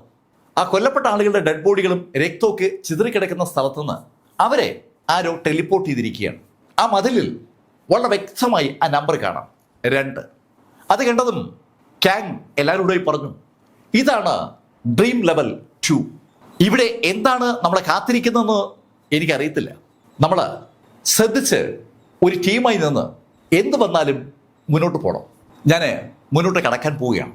അങ്ങനെ പറഞ്ഞുകൊണ്ട് ആദ്യം മുന്നോട്ട് നടന്നത് സാക്ഷാൽ ഓൾഡ് മാസ്റ്റർ കാങ് തന്നെയാണ്. അവിടെ ആ മതിലിൻ്റെ ഒത്ത നടുക്കായി ഒരു വാതിലുണ്ട്. ആ വാതിലിൻ്റെ അവിടെ ചെന്ന് കൈവച്ചാൽ ഓട്ടോമാറ്റിക്കായിട്ട് ആ വാതിൽ തുറക്കപ്പെടും. വാതിൽ തുറക്കപ്പെടുന്നതും കൈവയ്ക്കുന്ന ആൾ അകത്തേക്ക് വലിച്ചെടുക്കപ്പെടും. ഓൾഡ് മാസ്റ്റർ കാങ് അങ്ങനെ വലിച്ചെടുക്കപ്പെട്ടത് മാർക്ക് കാണുകയും ചെയ്തു. അടുത്തതായി അങ്ങോട്ട് പോയത് ലോർഡ് ആലിസ്റ്ററാണ്. ആലിസ്റ്ററും കൈവച്ചു. ആലിസ്റ്ററും അകത്തേക്ക് വലിച്ചെടുക്കപ്പെട്ടു. ആലിസ്റ്ററുടെ തൊട്ടുപുറകെ അവരുടെ ബോഡി ഗാർഡ്. അതിന് തൊട്ടുപുറകെ അകത്തേക്ക് കയറിയത് സാക്ഷാൽ സീതു ആണ്. സീതു അകത്തേക്ക് കയറിയതും സീതുവിനൊപ്പമുള്ള ആ ബോഡി ഗാർഡുകളൊക്കെ അകത്തേക്ക് കയറി. അതിനുശേഷം ലീ യുവും ആ പെൺകുട്ടിയും അകത്തേക്ക് കയറി. മാർക്കിനൊപ്പമുള്ള സകല ടീമും അകത്തേക്ക് കയറുകയാണ്. മാർക്ക് അങ്ങനെ കണ്ടുകൊണ്ട് നിൽക്കുമ്പോൾ മറ്റ് വാതിലുകൾ വഴി ശ്രീഹരി ഉൾപ്പെടെയുള്ള ആളുകളൊക്കെ അകത്തേക്ക് കയറുകയാണ്. മാർക്കിന്റെ തൊട്ടു മുന്നിൽ ഒരു വനിയായിട്ട് നിന്നാണ് മാർക്കിന്റെ ടീം അകത്തേക്ക് കയറുന്നത്. മാർക്കിന്റെ തൊട്ടു മുന്നിലുള്ളത് ഗാർഡിയൻ ഓഫ് ഓർഡറിന്റെ ഗു യങ് ആണ്. ആ 9 ഹാർട്ട് ഓഫ് സെൻ കിങ്ഡത്തിനെ ഒന്നാക്കി മാറ്റിയിരിക്കുന്ന ആ ഗു യങ് ആണ് മാർക്കിന്റെ തൊട്ടു മുന്നിലുള്ളത്. അയാൾ അകത്തേക്ക് കയറി കഴിഞ്ഞാൽ പിന്നെ ഉള്ളത് മാർക്കാണ്. മാർക്ക് ഇരുഭാഗത്തേക്ക് നോക്കുമ്പോൾ അവിടേക്കുള്ള ആളുകളൊക്കെ ആ മതിലിനകത്തേക്ക് കയറി കഴിഞ്ഞു. അവശേഷിക്കുന്നത് ഗു യങ്ങും മാർക്കും മാത്രമാണ്. ഗു യങ് അയാളുടെ ആ വലത് കൈ ആ മതിലിലെ വാതിൽ നേരെ കൊണ്ടുവന്നു. മാർക്ക് ഗു യങ് കയറി കഴിഞ്ഞാൽ അകത്തേക്ക് കയറാം എന്ന് കരുതിയ ആ നിമിഷത്തിൽ പെട്ടെന്ന് ഗു യങ് അങ്ങ് തിരിഞ്ഞെന്ന് മാത്രമല്ല, ഗു യങ് ആ വലത് കൈ ചുരുട്ടി ഒരൊറ്റ ഇടി. ഗു യങ്ങിന്റെ തൊട്ട് പുറകിൽ നിൽക്കുകയായിരുന്ന മാർക്ക് ഫെലിന്റെ നേരെ അതിശക്തമായിട്ടാണ് ഗു യങ് ഇടിച്ചത്. തികച്ചും അപ്രതീക്ഷിതമായിട്ടുള്ള ആ ഇടി മാർക്കിന്റെ പുറത്ത് പതിക്കുകയും ചെയ്തു. മാർക്ക് അങ്ങ് തെറിച്ചു. ആ ഇടി മാർക്ക് പ്രതീക്ഷിച്ചിരുന്നില്ല എന്ന് 100% വ്യക്തമാണ്. ദൂരേക്ക് തെറിച്ചെങ്കിലും മാർക്ക് ശരിക്കും ബാലൻസ് ചെയ്താണ് താഴെ നിന്നത്. താഴെ നിന്ന മാർക്ക് ഗു യങ്ങിനെ നോക്കുമ്പോൾ ഗു യങ് മുന്നോട്ട് കുതിച്ചു വരുന്ന ഗു യങ്ങിനോടായി മാർക്ക് ചോദിച്ചു, ഏയ് നിങ്ങൾ ആ ബുക്ക് ഓഫ് ഫെയ്ത്തിൽ കൈവച്ച് പ്രതിജ്ഞ ചെയ്തതല്ലേ, ഒന്നിച്ച് നിൽക്കാമെന്ന് പറഞ്ഞിട്ട്. ഏയ് മാർക്ക് ഫെല്ലർ, ഞാൻ ആ പ്രതിജ്ഞ നീ ഉദ്ദേശിക്കുന്ന ശൈലിയിലല്ല ചെയ്തത്. ആ ബുക്ക് ഓഫ് ഫെയ്ത്ത് എന്നെ സംബന്ധിച്ചിടത്തോളം ഒന്നുമല്ല. മാർക്ക്, എന്റെ ലക്ഷ്യം ആ ടോപ്പ് ഓഫ് ഹെവൻലി സിൻസുമല്ല. എന്റെ ലക്ഷ്യം നിന്റെ കയ്യിലുള്ള ആ മോതിരമാണ്. മാർക്കിന്റെ വലത് കൈയിൽ കാണുന്ന ആ മോതിരമാണ് ശരിക്കും ഗു യങ്ങിന്റെ ലക്ഷ്യം. മാർക്ക്, നിനക്ക് വേണമെങ്കിൽ ജീവനോടെ ഇവിടുന്ന് പോകാൻ ഞാനൊരു അവസരം തരാം. നീ ആ മോതിരം എനിക്ക് ഊരി നൽകിയാൽ മാത്രം മതി. മാർക്ക്, അല്ലെങ്കിൽ നിന്നെ ഞാൻ കൊന്നിട്ടാണെങ്കിലും ആ മോതിരം എടുക്കുക തന്നെ ചെയ്യും. അങ്ങനെ പറഞ്ഞു എന്ന് മാത്രമല്ല, ഗു യങ് അയാളുടെ കൈ ഒന്ന് അനക്കുകയും ചെയ്തു. അയാളുടെ കൈ അനക്കിയതും അയാളുടെ കയ്യിൽ ഒരു കൂറ്റൻ വാള് പ്രത്യക്ഷപ്പെട്ടു. ഒരുപാട് നീളമുള്ള ഒരു മാന്ത്രിക വാളാണ് ഗു യങ്ങിന്റെ കയ്യിൽ വന്നത്. അയാൾ ആ വാള് 2 കൈ കൊണ്ടും ഒന്ന് പിടിച്ച് ശരിക്കും ഒരു സോഡ് മാസ്റ്റർ നിൽക്കും പോലെ നിൽക്കുകയാണ്. മാർക്ക് ഓട്ടോമാറ്റിക്കായിട്ട് കൈ ഉയർത്തിയതും മാർക്കിന്റെ കയ്യിലേക്ക് ആ ടൈഗർ വുഡ്സും വന്നു. 2 സോഡ് മാസ്റ്റേഴ്സ് മുഖാമുഖം. മാർക്ക് ആ ടൈഗർ വുഡ്സിൽ ഒന്ന് പിടിച്ചുകൊണ്ട് ഒന്ന് ജമ്പ് ചെയ്യുമ്പോഴേക്കും ഗുയെങ് ചലിച്ചു കഴിഞ്ഞിരുന്നു. ഗുയെങ്ങിന്റെ ആ ചലന വേഗത മാർക്കിനെ പോലും ശരിക്കും അമ്പരപ്പിച്ചു എന്ന് പറയാം. മാർക്ക് മുന്നോട്ടൊന്ന് കുതിക്കാനായിട്ട് ആഞ്ഞതേ ഉള്ളൂ. പക്ഷെ ആ നിമിഷത്തിൽ ഗുയെങ് മാർക്കിന്റെ അടുത്തെത്തുകയും മാർക്കിനെ ആഞ്ഞു വെട്ടുകയും ചെയ്തു. ആ വെട്ട് മാർക്കിന്റെ ആ ബോഡി രണ്ടായി അങ്ങ് മുറിച്ചു. ഒറ്റ വെട്ടിന് മാർക്കിനെ രണ്ട് കഷ്ണമാക്കിയിരിക്കുകയാണ്. മാർക്കിനെ ഒറ്റ വെട്ടിന് രണ്ട് കഷ്ണമാക്കി മറുഭാഗത്ത് ഗുയെങ് ലാൻഡ് ചെയ്തിട്ട് തിരിയുമ്പോൾ മാർക്ക് വീണ്ടും മാർക്കിന്റെ ഒറിജിനൽ ബോഡിയിലേക്ക് മടങ്ങിയെത്തി. മാർക്കിന്റെ ഉള്ളിലെ ആ നൈറ്റ് എനർജി മാർക്കിനെ വീണ്ടും പഴയ സ്ഥിതിയിലേക്ക് കൊണ്ടുവന്നതാണ്. സെക്കൻഡുകൾക്കകം മാർക്ക് പുനർജീവിച്ചിരിക്കുകയാണ്. അത് കണ്ടതും ഗുയെങ് ഒന്ന് ചിരിച്ചു. മാർക്ക്, എനിക്കറിയാം നീ ഡ്രീംസ് പ്രാക്ടീസ് ചെയ്യുന്നു. മാർക്ക്, നിന്റെ ഈ സ്വപ്നങ്ങൾ വെച്ചുള്ള പ്രാക്ടീസ് ഒന്നും അധികം ഓടത്തില്ല. ഈ ഡ്രീം ലെവലുകൾക്ക് ഒരു പരിധിയുണ്ട്. എന്നെ നിന്റെ ഡ്രീം ലെവലുകൾ ഉപയോഗിച്ച് തകർക്കാൻ നിനക്ക് പറ്റില്ല. പിന്നെ നിന്റെ ഉള്ളിലെ ഈ നൈറ്റ് എനർജിയൊക്കെ എനിക്കും അറിയാം. നിന്നെ എത്ര തവണ ആ നൈറ്റ് എനർജി സംരക്ഷിക്കുമെന്ന് ഞാനൊന്ന് നോക്കട്ടെ. ഗുയെങ് പറയുന്നതിനകത്ത് ഒരു വാസ്തവമുണ്ട്. മാർക്കിന്റെ ഉള്ളിൽ ഒത്തിരിയേറെ നൈറ്റ് എനർജി ഉണ്ട്. പക്ഷെ ഓരോ തവണ മാർക്ക് തന്റെ ബോഡി പുനർക്രമീകരിക്കുമ്പോഴും ആ നൈറ്റ് എനർജിയുടെ ഒരു പങ്ക് അങ്ങ് നഷ്ടമാകും. ഓരോ തവണ പുനർജനിക്കാനും മാർക്കിന് ആ നൈറ്റ് എനർജി വേണം. ആ നൈറ്റ് എനർജി പക്ഷെ പതുക്കെ അതിന്റെ ഫലമായി കുറഞ്ഞു തുടങ്ങും. നൈറ്റ് എനർജി തീരെ ഇല്ലാതാകുന്ന ഒരു ഘട്ടം എത്തുമ്പോൾ മാർക്ക് അവസാനിക്കുകയും ചെയ്യും. അതറിയാവുന്ന ഗുയെങ് അടുത്ത നിമിഷം മാർക്കിന് വീണ്ടും ആഞ്ഞു വെട്ടി. മാർക്കിനെ തടുക്കാൻ കഴിയുന്നതിനേക്കാൾ വേഗതയിലാണ് ഗുയെങ്ങിന്റെ ആ പ്രഹരം. ഒരു സോർഡ് മാസ്റ്റർ നിലയിൽ ഗുയെങ് ശരിക്കും സങ്കല്പങ്ങൾക്കും അപ്പുറത്ത് കപ്പാസിറ്റി ഉള്ളൊരു കക്ഷിയാണ്. മാർക്കിനെ ചലിക്കാൻ അനുവദിക്കാതെയാണ് അയാൾ മാർക്കിന്റെ ഇരു കൈകളും കാലും ഒക്കെ അരിഞ്ഞു തള്ളുന്നത്. പക്ഷെ അടുത്ത നിമിഷത്തിൽ മാർക്ക് പുനർജനിക്കും. ഈ പ്രക്രിയ ഏതാനും മിനിറ്റുകൾ തുടർന്നപ്പോൾ മാർക്ക് സ്വയം അറിയുന്നുണ്ട് തൻ്റെ ഉള്ളിലെ ആ നൈറ്റ് എനർജി കുറഞ്ഞു വരുന്ന കാര്യം. ആ നൈറ്റ് എനർജി കുറഞ്ഞു വരുന്നത് മനസ്സിലാക്കിയ മാർക്ക് പെട്ടെന്ന് അറ്റാക്കിംഗ് മോഡിലേക്ക് കടന്നു. ഡിഫെൻഡ് ചെയ്ത് നിന്നാൽ ഗുയെങ് പറഞ്ഞു തന്നെ സംഭവിക്കും. അയാളുടെ ആക്രമണത്തെ തടയ്ക്കാൻ പറ്റാതെ മാർക്ക് അവസാനിച്ചു പോകും. മാർക്ക് പെട്ടെന്ന് ആ ഹാർട്ട് ഓഫ് ഡിസ്ട്രക്ഷൻ ആക്ടിവേറ്റ് ചെയ്തു. ഹൂ ടിയാന്റെ കയ്യിൽ നിന്ന് മാർക്ക് അടർത്തിയെടുത്ത ആ ഹാർട്ട് ഓഫ് ഡിസ്ട്രക്ഷൻ പെട്ടെന്ന് മാർക്കിന് ചുറ്റും ഒരു വൻ പ്രകാശം ഉണ്ടാക്കി.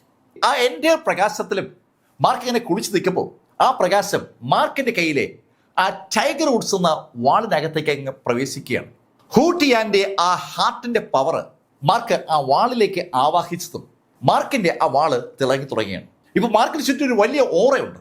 ആ ഓറയിൽ തിളങ്ങി നിൽക്കുന്ന മാർക്ക് ഫെല്ലോ ചാടി ഉയർന്ന് അതിവേഗം ഗുയെങ്ങിനെ ആക്രമിക്കുമ്പോൾ ഗുയെങ്ങിന്റെ ബോഡിക്ക് ചുറ്റും ഒരു ചുവന്ന പ്രകാശം ഉണ്ടായി. മാർക്കിന്റെ ആ ഹോളി പ്രകാശത്തിനെ മറികടക്കാനുള്ള കപ്പാസിറ്റി ഗുയെങ്ങിന് ഉണ്ടെന്ന് തോന്നിപ്പിക്കുന്ന ശൈലിയിൽ ആ ചുവന്ന പ്രകാശം മാർക്കിന്റെ ഓറയുമായി കൂട്ടിമുട്ടുമ്പോൾ അവർ രണ്ടുപേരുടെയും വാളുകളും കൂട്ടിമുട്ടി. ഇപ്പോ ആ രണ്ടുപേരുടെയും ആ കൂട്ടിമുട്ടൽ നടന്ന സമയത്ത് മാർക്കും ഗുയെങ്ങും അല്പം പുറകോട്ട് മാറി. ഗുയെങ് മാർക്കിനോട് പറഞ്ഞു, ഹേയ് മാർക്ക്, ഇപ്പോ നിന്റെ സോർട്ട്മാൻഷിപ്പ് ഒന്ന് ഇംപ്രൂവ് ചെയ്തിട്ടുണ്ട്. പക്ഷെ മാർക്ക്, എനിക്കറിയാം നീ ഇപ്പോൾ ഉപയോഗിച്ചിരിക്കുന്നത് നീ കടം വാങ്ങിയ ഒരു ഹാർട്ടിന്റെ കപ്പാസിറ്റിയിലാണ്. എനിക്കറിയാം ഹൂ ടിയാന്റെ ആ ഹാർട്ട് നിന്റെ ഉള്ളിലുണ്ടെന്ന്. മാർക്ക്, അതൊന്നും ഒരു സംഭവമേ അല്ല. ഗുയെങ് മാർക്കിനെ ക്ലാസ് എടുത്താണ് മാർക്കിനെ അറ്റാക്ക് ചെയ്യുന്നത്. അയാൾ പെട്ടെന്ന് ഒന്ന് ആകാശത്തേക്ക് ഉയർന്നിട്ട് തുരുതുര ആകാശത്ത് തലങ്ങും വിലങ്ങും വെട്ടി തുടങ്ങി. സോർട്ട്മാൻഷിപ്പിലെ ഒരു പ്രത്യേക രീതിയാണത്. ആഫ്റ്റർ ഇമേജുകളുടെ ഒരു വൻ നിര സൃഷ്ടിക്കുന്ന ആ അറ്റാക്കിൽ ശ്രദ്ധിച്ചും കണ്ടു നിന്നില്ലെങ്കിൽ എപ്പോ ബോഡി കഷ്ണമായി ചിതറിയെന്ന് ചോദിച്ചാൽ മതി. യഥാർത്ഥ വാളാണോ ആഫ്റ്റർ ഇമേജ് ആണോ അവിടെ വരുന്നെന്ന് പറയാൻ പറ്റില്ല. 101 സ്ലാഷസ് എന്ന് വിളിച്ചുകൊണ്ട് ഗുയെങ് ആകാശത്ത് മാർക്കിന് ചുറ്റും ഒരു നൃത്തം ചവിട്ടിക്കഴിഞ്ഞതും മാർക്കിന് ചുറ്റുമായി 101 വാളുകൾ പ്രത്യക്ഷപ്പെടുകയാണ്.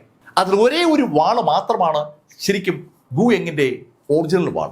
ബാക്കി മുഴുവൻ ആ വാളിന്റെ ആഫ്റ്റർ ഇമേജുകളാണ്. ആ വാളുകൾ പല മേഖലയുടെയും മാർക്കിനെ ആക്രമിക്കുകയാണ്. മാർക്ക് ഉടൻ തന്നെ അതേ ശൈലിയിൽ തിരിച്ചടിച്ചു. മാർക്ക് പെട്ടെന്ന് ചാടി ഉയർന്ന് അതിവേഗതയിൽ ആ ടൈഗർ വുഡ്സ് പല സ്ഥലത്തും ആഞ്ഞു വെട്ടുകയാണ്. ആഫ്റ്റർ ഇമേജുകളുടെ ഒരു വൻ ശൃംഖല തന്നെ സ്വാഭാവികമായി അവിടെ ഉണ്ടായി. ആ ആഫ്റ്റർ ഇമേജുകളും ഗുയെങ്ങിന്റെ ആഫ്റ്റർ ഇമേജുകളും കൂട്ടിമുട്ടുന്നതിനിടയിൽ മാർക്കിന്റെ മാനിഫെസ്റ്റേഷൻ ഗെയ്സിലൂടെ മാർക്ക് കൃത്യമായിട്ട് ഗുയെങ്ങിന്റെ ആ ഒറിജിനൽ വാള് കണ്ടു. ആ വാളിൽ തന്നെ ടൈഗർ വുഡ്സ് ഉപയോഗിച്ച് മാർക്ക് ആഞ്ഞു വെട്ടി. സ്വാഭാവികമായിട്ടും മാർക്കും ഗുയെങ്ങും രണ്ട് ഭാഗത്തേക്ക് തെറിച്ചു. ശരിക്കും ഗു യെങ്ങിന്റെ ശക്തി മാർക്കിനെ ഒരുപാട് അമ്പരപ്പിച്ചിരിക്കുകയാണ്. അയാൾ വല്ലാതെ പവർഫുള്ളാണ്, അതിശക്തനാണ്. പുറകോട്ട് തെറിച്ച ഗുയങ് പെട്ടെന്ന് ആ വാളങ്ങ് പിൻവലിച്ചു. ആ വാള് പിൻവലിച്ച ഗുയങ് അയാളുടെ കൈകളൊന്ന് അനക്കിയതും അയാൾക്ക് ചുറ്റുമായി 2 സീലുകൾ പ്രത്യക്ഷപ്പെട്ടു. ശരിക്കും അയാളുടെ ഇരു കൈകളിലുമായി 2 ചക്രങ്ങൾ വരികയാണ്. ആ ചക്രങ്ങൾ അയാളൊന്ന് അനക്കിയതും ഒന്നായി മാറി. 2 നിറമുള്ള ഒരു വീലെന്ന് പറയാം. ആ വീലിന്റെ ഒരു ഭാഗത്ത് ഒരു നിറമാണെങ്കിൽ മറുഭാഗത്ത് മറു നിറമാണ്. പക്ഷെ രണ്ടും 2 ദിശകളിലേക്കാണ് കറങ്ങുന്നത്. അങ്ങനെയാണ് മാർക്കിന് തോന്നിയത്. ഒരു കൺഫ്യൂഷൻ മാർക്കിന് ഉണ്ടാക്കത്തക്ക ശൈലിയിൽ ആ വീല് പെട്ടെന്ന് ചലിക്കുകയാണ്. അത് മുന്നോട്ട് വരികയാണോ അതോ പിന്നോട്ട് പോവുകയാണോ എന്ന് കണ്ടാൽ മനസ്സിലാക്കാത്ത ശൈലിയിൽ അതിവേഗത്തിലുള്ള ഒരു ചലനം. അതോടൊപ്പം ചുറ്റും ഒരു വൻ പ്രകാശം പരക്കുകയാണ്. അതുകൊണ്ട് തന്നെ മാർക്ക് നിൽക്കുന്ന പ്രതലം ആകെ മാറി എന്ന് പറയാം. മാർക്ക് യഥാർത്ഥത്തിൽ ആ വീലിന്റെ മുന്നിലാണോ പിന്നിലാണോ എന്ന് മാർക്കിന് അറിയാൻ കഴിയാത്ത ശൈലിയിൽ ആ വീല് അതിവേഗം ചലിക്കുകയാണ്. മാർക്കിന് ചുറ്റും മാന്ത്രിക വീലുകളുടെ ഒരു വൻ ശൃംഖല സ്വാഭാവികമായും ഉണ്ടായി. എല്ലാം ആഫ്റ്റർ ഇമേജുകളാണ്, എല്ലാം ചലിക്കുന്നുണ്ട്. വാളുകൾ കൊണ്ട് സൃഷ്ടിച്ച അതേ കാര്യം ഇവിടെ ഇതാ ഗുയങ് ആ വീല് കൊണ്ട് സൃഷ്ടിക്കുകയാണ്. മാർക്ക് ആ വീലുകളിലെ യഥാർത്ഥ വീല് ഏതാണെന്ന് ഐഡന്റിഫൈ ചെയ്യാൻ ശ്രമിക്കുമ്പോഴേക്കും ഗുയങ് മുകളിലേക്ക് ചാടി വാളുകൊണ്ട് മാർക്കിന്റെ തല ലക്ഷ്യമാക്കി ആഞ്ഞ് വെട്ടുകയും ചെയ്തു. മാർക്കിന് ചുറ്റുമായി ചലിക്കുന്ന വീലുകളുടെ വൻ ശൃംഖല സൃഷ്ടിച്ചിട്ടാണ് മുകളിലേക്ക് ചാടിയ ഗുയങ് വാളുകൊണ്ട് മാർക്കിനെ ആഞ്ഞു വെട്ടിയത്. ആ നിമിഷത്തിൽ മാർക്ക് ഫെല്ലർ ആ ഫാറ്റി സിത്തു നൽകിയ 2 സീലുകൾ ഓട്ടോമാറ്റിക്കായി പുറത്തെടുത്തിരുന്നു. മാർക്കിന്റെ തലയ്ക്ക് മുകളിൽ അതിലൊരു സീലുണ്ട്. ആ സീല് ആക്ടിവേറ്റ് ആയ ആ നിമിഷത്തിലാണ് ഗുയങ്ങിന്റെ വാള് താഴേക്ക് പാഞ്ഞു വന്നത്. പക്ഷെ ആ വാളിനെ ആ സീല് തടുക്കുക തന്നെ ചെയ്തു. പവർഫുള്ളായ ഒരു മാന്ത്രിക ആർട്ടിഫാക്റ്റാണ് ആ സീലെന്ന് വിളിച്ചു പറയുന്ന ശൈലിയിൽ ആ സീല് ഗുയങ്ങിന്റെ ആ വെട്ട് തടുത്തു. ആ നിമിഷത്തിൽ മാർക്കിന്റെ തൊട്ടു മുന്നിലും തൊട്ടു പുറകിലുമായി 2 സീലുകൾ കൂടി മാർക്ക് ആക്ടിവേറ്റ് ചെയ്തിരുന്നു. ആ സീതുവിനെ രക്ഷിക്കണമെന്ന് പറഞ്ഞിട്ട് സീതു മാർക്കിന് നൽകിയ അനവധി സംഭവങ്ങളുടെ ഭാഗമാണ് ഈ പറഞ്ഞ ആർട്ടിഫാക്റ്റുകൾ. ശരിക്കും ചക്രം പോലെ ഇരിക്കുന്ന ഗുയങ്ങിന്റെ ആ ആർട്ടിഫാക്റ്റുകളെ പോലെ തന്നെയാണ് ആ സീലുകൾ. ആ സീലുകൾ മാർക്കിനെ ആക്രമിച്ചിരുന്ന ആ വീലുകളെയും തടുത്തു. മാർക്കിന് ചുറ്റും ഇപ്പോൾ ഒരു കവർ ഉണ്ടെന്ന് പറയാം. മുകളിൽ ഒരു കവർ, ഇരുവശത്തും ഓരോ കവർ. ആകാശത്തൂടെ മാർക്കിനെ ആക്രമിച്ച ഗുയങ് ആ കാഴ്ച കണ്ട് ഒന്ന് ചിരിച്ചു. മാർക്ക്, ഇനി നമുക്ക് ഈ തമാശ വിടാം. അങ്ങനെ പറഞ്ഞ ഗുയങ് പെട്ടെന്ന് ആ ആകാശത്ത് നിന്നുകൊണ്ട് കൈകളൊന്ന് അനക്കിയതും അയാളുടെ ഇരു കൈകളും ഇരു ഭാഗത്തേക്ക് പോയി തിരിച്ചു വരുമ്പോൾ അയാളുടെ കയ്യിൽ ഒരു ഹൃദയമുണ്ട്. ശരിക്കും അടിപൊളി ഒരു ഹാർട്ട് അയാളുടെ കയ്യിലിരിക്കുകയാണ്. മാർക്ക്, ഇതാണ് ഞാൻ സംയോജിപ്പിച്ച എൻ്റെ 9 ഹാർട്ട്സ്. മാർക്ക്, ഈ ഹാർട്ട്സിന്റെ കപ്പാസിറ്റി അത് നിനക്ക് അറിയണ്ടേ? ഒരു കൊച്ചുകുട്ടിയോട് ചോദിക്കും പോലെ ഗുയങ് അങ്ങനെ ചോദിക്കുമ്പോൾ മാർക്കിന് ശരിക്കും ഒരു പ്രശ്നം അനുഭവപ്പെടുകയാണ്. അയാളുടെ ഹാർട്ട് മാർക്കിന് തൊട്ടു മുന്നിൽ ഒന്നിങ്ങനെ പ്രസ് ചെയ്യുമ്പോൾ മാർക്കിന് ചുറ്റുമുള്ള സകല അന്തരീക്ഷവും മാർക്കിനെ ഒന്നിച്ച് പ്രസ് ചെയ്തു തുടങ്ങി. ശരിക്കും ഒരു പ്രസ്സിംഗ് മെഷീനകത്ത് നമ്മൾ പ്രസ് ചെയ്യപ്പെട്ടാൽ എന്ത് സംഭവിക്കുമോ അതുപോലെ ചുറ്റുമുള്ള മുഴുവൻ അന്തരീക്ഷവും മാർക്കിനിങ്ങനെ പ്രസ് ചെയ്തു തുടങ്ങിയാണ്. അതിശക്തമായ പ്രഷർ മാർക്കിന്റെ എല്ലാ ഭാഗത്തുമായി മാർക്കിനെ വ്യാപിക്കുകയാണ്.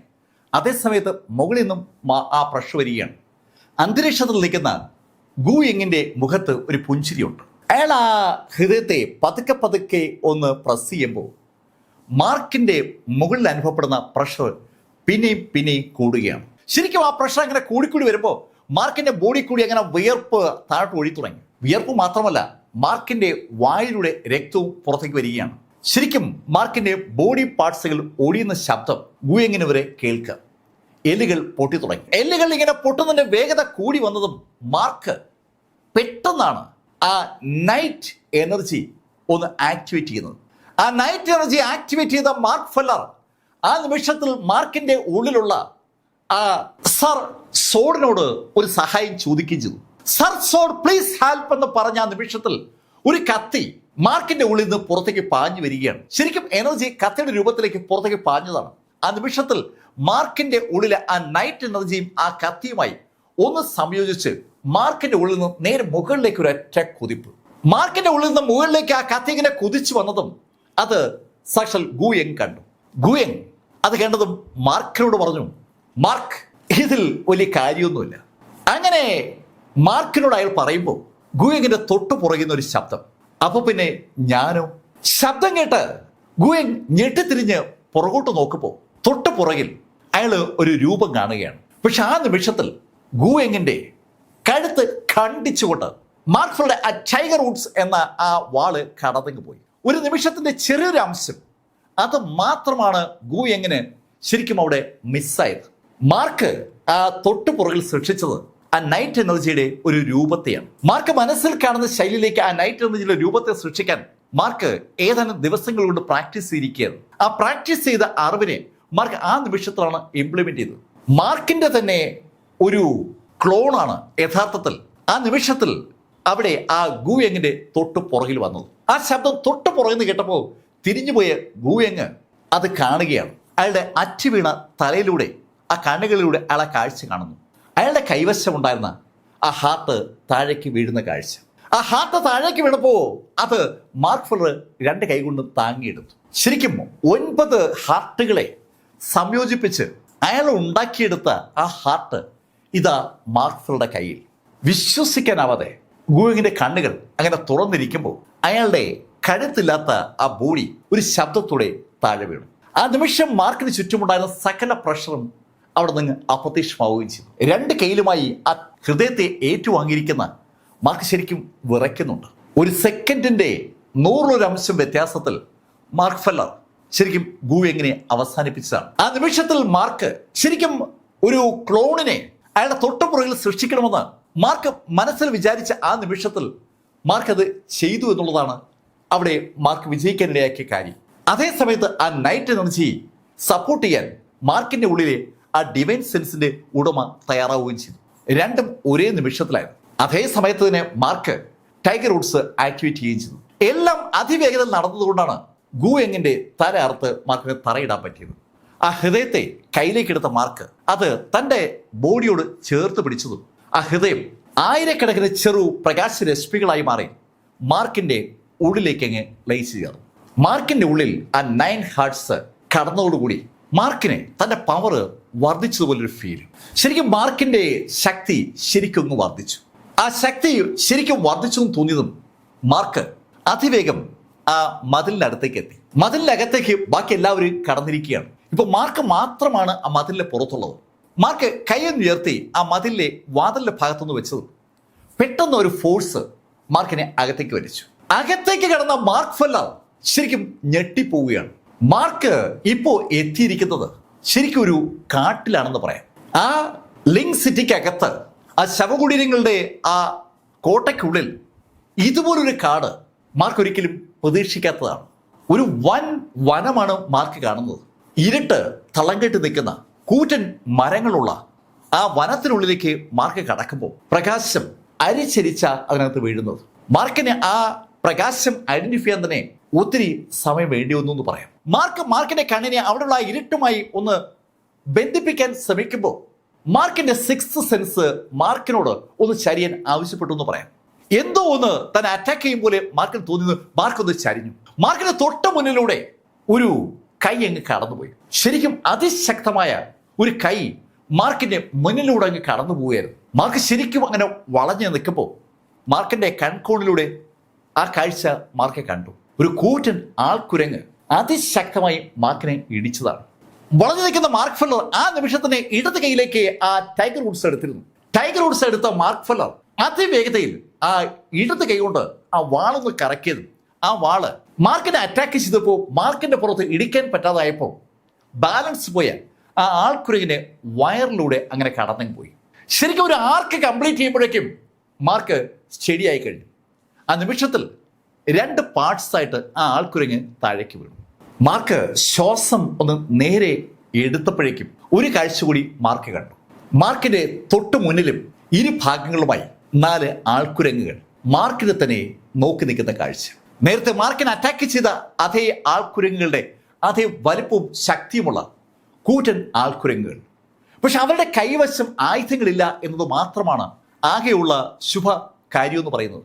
ആ 4 ആൾക്കുരങ്ങുകൾക്കും വൻ പൊക്കമാണ്. അവരുടെ വലിപ്പമാണെങ്കിൽ സങ്കല്പങ്ങൾക്ക് അപ്പുറമാണ്. നല്ല വണ്ണമുണ്ട്. അതുകൊണ്ട് തന്നെ ആ 4 പേരും ഒന്നിച്ച് മുന്നോട്ട് കുതിക്കുമ്പോൾ തറ കിടുങ്ങി തുടങ്ങി. മാർക്ഫെൽഡുടെ കയ്യിലിരിക്കുന്നത് ആ ടൈഗർ വുഡ്സ് ആണ്. മാർക്ക് ആ ടൈഗർ വുഡ്സുമായി ഒന്ന് കറങ്ങി. ശരിക്കും മാർക്കിന്റെ വേഗത വൻതോതിൽ വർദ്ധിച്ചിരിക്കുകയാണ്. മാർക്കിനെ തന്നെ അതിശയിപ്പിക്കുന്ന ഒരു വേഗത മാർക്കിന് ഇപ്പോൾ ഉണ്ട്. മാർക്ക് ചുറ്റും ഒന്ന് കറങ്ങി ഒന്ന് ലാൻഡ് ചെയ്യുമ്പോൾ ആ 4 ആൾക്കുരങ്ങുകളും താഴെ തലകളറ്റ് വീണ് കഴിഞ്ഞു. ഒരു സെക്കൻഡിൽ താഴെ സമയം കൊണ്ടാണ് ആ 4 ആൾക്കുരങ്ങളുടെ തല മാർക്ക് വെട്ടി താഴെ ഇട്ടത്. അമാദിച്ചാൽ അവ മാർക്കിനെ അവസാനിപ്പിക്കുമായിരുന്നു എന്ന് വ്യക്തമാണ്. ആ 4 തലകളും താഴെ വീണ ആ നിമിഷത്തിൽ മാർക്ക് ഒരു കാഴ്ച കൂടി കാണുകയാണ്. മരങ്ങൾക്ക് മുകളിൽ നിന്ന് താഴേക്ക് ഇരുട്ടിങ്ങനെ പാഞ്ഞു വരുന്ന കാഴ്ചയാണ് മാർക്ക് കണ്ടത്. മാർക്ക് നോക്കുമ്പോൾ അനവധി ആൾക്കുരങ്ങൾ ഒരുമിച്ച് മാർക്കിന് നേരെ പാഞ്ഞു വരികയാണ്. മാർക്ക് പെട്ടെന്ന് തറയിൽ ആഞ്ഞൊന്ന് ചവിട്ടി. തറയിൽ ചവിട്ടി ലിംബോ ആക്ടിവേറ്റ് ചെയ്ത മാർക്ക് ആ നിമിഷം ആ പ്ലേസ് നിന്ന് മാറി. മാർക്ക് ഏകദേശം ഒരു 50 അടി വലത്തേക്ക് മാറുമ്പോഴേക്കും മുകളിൽ നിന്ന് താഴേക്ക് വന്ന ആ ആൾക്കുരങ്ങളൊക്കെ താഴെ ലാൻഡ് ചെയ്തു. അവ മാർക്കിനെ നോക്കുമ്പോൾ മാർക്ക് ഒരു 50 അടി മാറി നിൽക്കുകയാണ്. അവ ഒന്നിച്ച് വീണ്ടും മാർക്കിന് നേരെ കുതിച്ചു. മാർക്ക് വീണ്ടും ലിംബോ ആക്ടിവേറ്റ് ചെയ്ത് ഇടതുവശത്തേക്ക് മാറി. ശരിക്കും ഒരു കളരും പോലീസും കളി നടക്കുകയും ചെയ്യുന്നുണ്ട്. എന്നിടയിൽ മാർക്ക് അവരെ അറ്റാക്ക് ചെയ്യുകയും ചെയ്യണം. എവിടേക്ക് നോക്കിയാലും വൻ ആൾക്കുരങ്ങുകളും അതുപോലുള്ള മരങ്ങളും മാത്രമാണ് അവിടെ ഉള്ളത്. ശരിക്കും ഈ ആൾക്കുരങ്ങളെയും മരങ്ങളെയും ഇടയ്ക്ക് മാറിപ്പോവും. അതുപോലെയാണ് അവരുടെ സാമ്യം. അറ്റാക്ക് എവിടെ നിന്നാണെങ്കിലും വരാം. മരത്തിന് മുകളിൽ നിന്നോ മരത്തിന് പുറകിൽ നിന്നോ മുൻവശത്തുനിന്നോ പുറകുവശത്തുനിന്നോ എവിടെ കൂടെയും വരാം. മാർക്ക് ആ ആൾക്കുരങ്ങുമായിട്ടുള്ള അറ്റാക്ക് തുടങ്ങി ഏകദേശം ഒരു 10-15 മിനിറ്റ് കഴിഞ്ഞാണ്. ഈ സമയത്ത് മാർക്ക് കിതയ്ക്കുന്നുണ്ട്. ഒരുപാട് ആൾക്കുരങ്ങുകൾ മാർക്കിന്റെ ആക്രമണത്താൽ കൊല്ലപ്പെട്ടെങ്കിലും പിന്നെ ആൾക്കുരങ്ങുകൾ കൂടി വരികയാണ്. മാർക്ക് കൊല്ലുന്നത് ഒരു ആൾക്കുരങ്ങിനാണെങ്കിൽ വീണ്ടും വരുന്നത് 2 ആൾക്കുരങ്ങാണ്. 2, 4, 8, 16 കൂടുകയാണ്.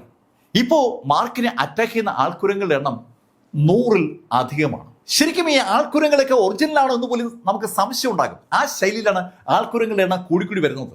നേരത്തെ ഓൾഡ് മാസ്റ്റർ കാങ് മാർക്കിനോട് ഒരു കാര്യം പറഞ്ഞിരുന്നു. സ്വപ്നങ്ങൾ വെച്ചുള്ള കളിയാണ് അകത്ത് നടക്കുന്നതെന്ന്. ശരിക്കും നമ്മുടെ സ്വപ്നങ്ങളിലേക്ക് കടന്നു വരുന്ന സ്വപ്നമാണോ ആ ആൾക്കുരങ്ങെന്ന് സംശയം തോന്നുക സ്വാഭാവികം. പക്ഷെ ഒരു കാര്യം മാർക്കിനറിയാം, സ്വപ്നമാണെങ്കിലും യാഥാർത്ഥ്യമാണെങ്കിലും തിരിച്ച് അറ്റാക്ക് ചെയ്യാതിരുന്നാൽ മാർക്ക് അവിടെ അവസാനിക്കും. മാർക്ക് നേരത്തെ ആ 1ാമത്തെ ലെവലിൽ വെച്ച് അത് കണ്ടതാണ്. അവിടെയും സ്വപ്നമാണെന്നാണ് നമുക്ക് തോന്നുക. പക്ഷേ ആളുകൾക്ക് നഷ്ടപ്പെട്ടത് സ്വന്തം ജീവനാണ്. അവിടെയാണെങ്കിൽ ആ ജനറൽമാരായിരുന്നു അറ്റാക്കിന് നേതൃത്വം കൊടുത്തെങ്കിൽ ഇവിടെ ഇതാ അറ്റാക്കിന് നേതൃത്വം കൊടുക്കുന്ന ആൾക്കുരങ്ങുകളാണ്. മാർക്കിന് ഇപ്പൊ അതൊന്നും ആലോചിക്കാനുള്ള സമയമില്ല. മാർക്കിനെ പല മേഖലയിലൂടെ അറ്റാക്ക് ചെയ്യുന്ന ആ 100 പേരിൽ നിന്ന് എങ്ങനെ രക്ഷപ്പെടും, അത് മാത്രമാണ് മാർക്കിന്റെ ആലോചന. മാർക്ക് അവരെ അറ്റാക്ക് ചെയ്തുകൊണ്ട് തന്നെ അതിവേഗതയിൽ ആ ലിംബോ ആക്ടിവേറ്റ് ചെയ്ത് മുന്നോട്ട് കുതിക്കുകയാണ്. ഈ സെക്കൻഡ് പ്രതലത്തിന് എവിടെയെങ്കിലും ഒരു എൻഡ് ഉണ്ടാവും. അത് മാർക്കിന് 100% ഉറപ്പാണ്. ആ ബൗണ്ടറി കഴിഞ്ഞാൽ താൻ രക്ഷപ്പെട്ടു. ആ ബൗണ്ടറിയിൽ എത്താൻ താൻ എങ്ങോട്ടാണ് ഓടേണ്ടത് എന്നുള്ള കാര്യം മാർക്കിന് അറിയില്ല. അതുകൊണ്ട് തന്നെ മാർക്കിന് ശരിയെന്ന് തോന്നിയ ഒരു ദിശ ലക്ഷ്യമാക്കിയാണ് കുതിക്കുന്നത്. അതിനിടയിൽ അനവധി ആൾക്കുരങ്ങുകൾ മാർക്കിനെ കാണുന്നുണ്ട്. മാർക്ക് അവരെയും കാണുന്നുണ്ട്. മാർക്ക് അവരെ അറ്റാക്ക് ചെയ്യുന്നുണ്ട്. രക്തം അതിന്റെ ഫലമായി അവിടെയൊക്കെ തളം കെട്ടുകയാണ്. രക്തവും മാംസവും ചിതറുന്നതിന് ഇടയിൽ കൂടി മാർക്ക് അങ്ങനെ കുതിച്ചുകൊണ്ടേയിരിക്കുകയാണ്. അങ്ങനെ കുതിച്ചുകൊണ്ടിരിക്കുന്ന ഇടയിൽ മാർക്ക് പരിചയമുള്ള ശബ്ദങ്ങൾ കേട്ടു തുടങ്ങി. ആ ശബ്ദം കേട്ട ഭാഗത്തേക്ക് മാർക്ക് അതിവേഗം കുതിക്കുമ്പോൾ മാർക്ക് ആ കാഴ്ച കണ്ടു. രക്തത്തിൽ കുളിച്ച് മാർക്കിന്റെ സുഹൃത്തുക്കൾ പലരും അവിടെ ഒരു പ്രകാശമുള്ള ഭാഗത്ത് നിൽക്കുന്നത് മാർക്ക് കണ്ടതും മാർക്ക് അതിവേഗം ഒരൊറ്റ കുതിപ്പിൽ ആ ബൗണ്ടറി കടന്ന് ആ പ്രകാശമുള്ള ഭാഗത്തേക്ക് എത്തി. മാർക്കിന്റെ ബോഡി കൂടി രക്തം ഇങ്ങനെ ഒഴുകുന്നുണ്ട്.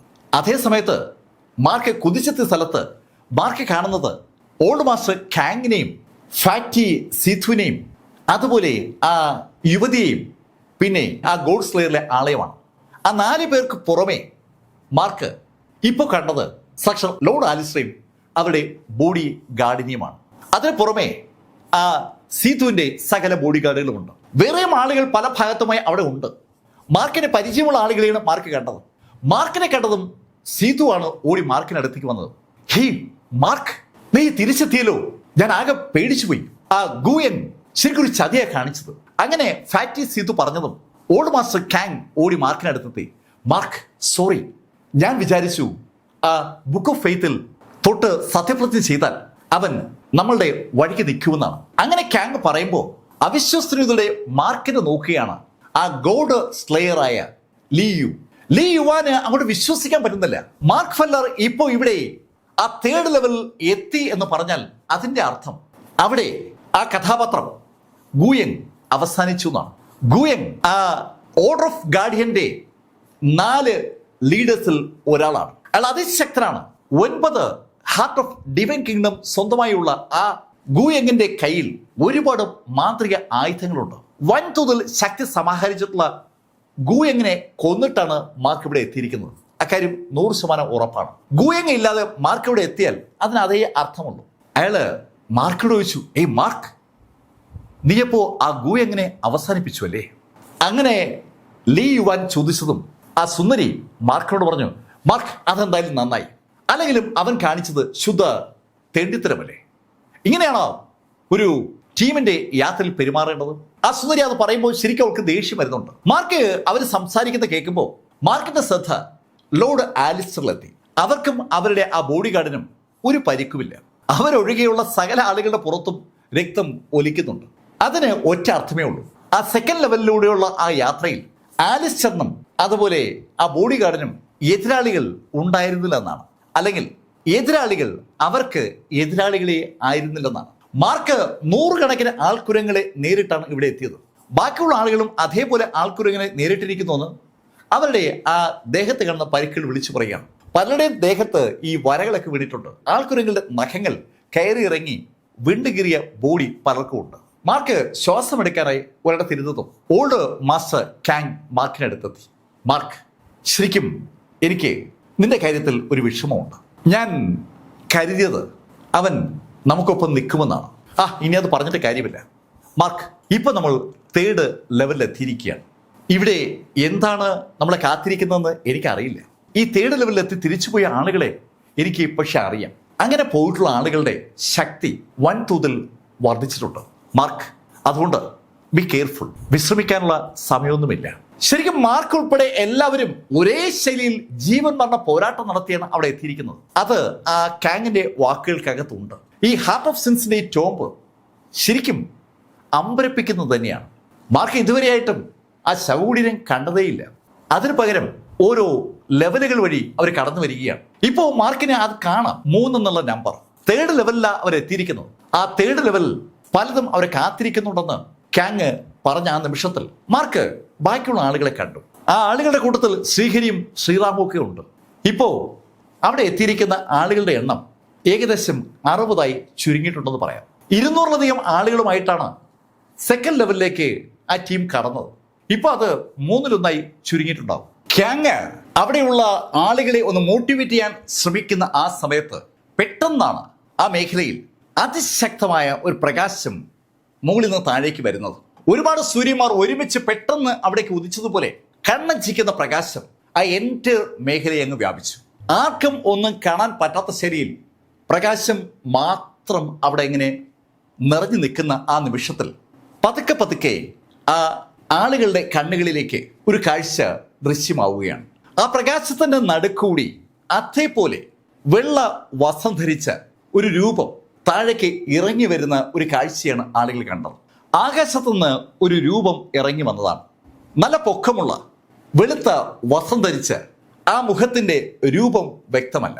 ആ രൂപം ആ തുറസായ സ്ഥലത്ത് സകലരുടെ നടുക്കായി അങ്ങനെ വന്നു നിൽക്കുമ്പോൾ ചുറ്റും പൂർണ്ണ നിശബ്ദതയാണ്. ടോംബ് ഓഫ് ഹെവൻലി സിൻസ് എന്ന് ആളുകളൊക്കെ കേട്ടു തുടങ്ങിയിട്ട് കാലം ഒരുപാടായി.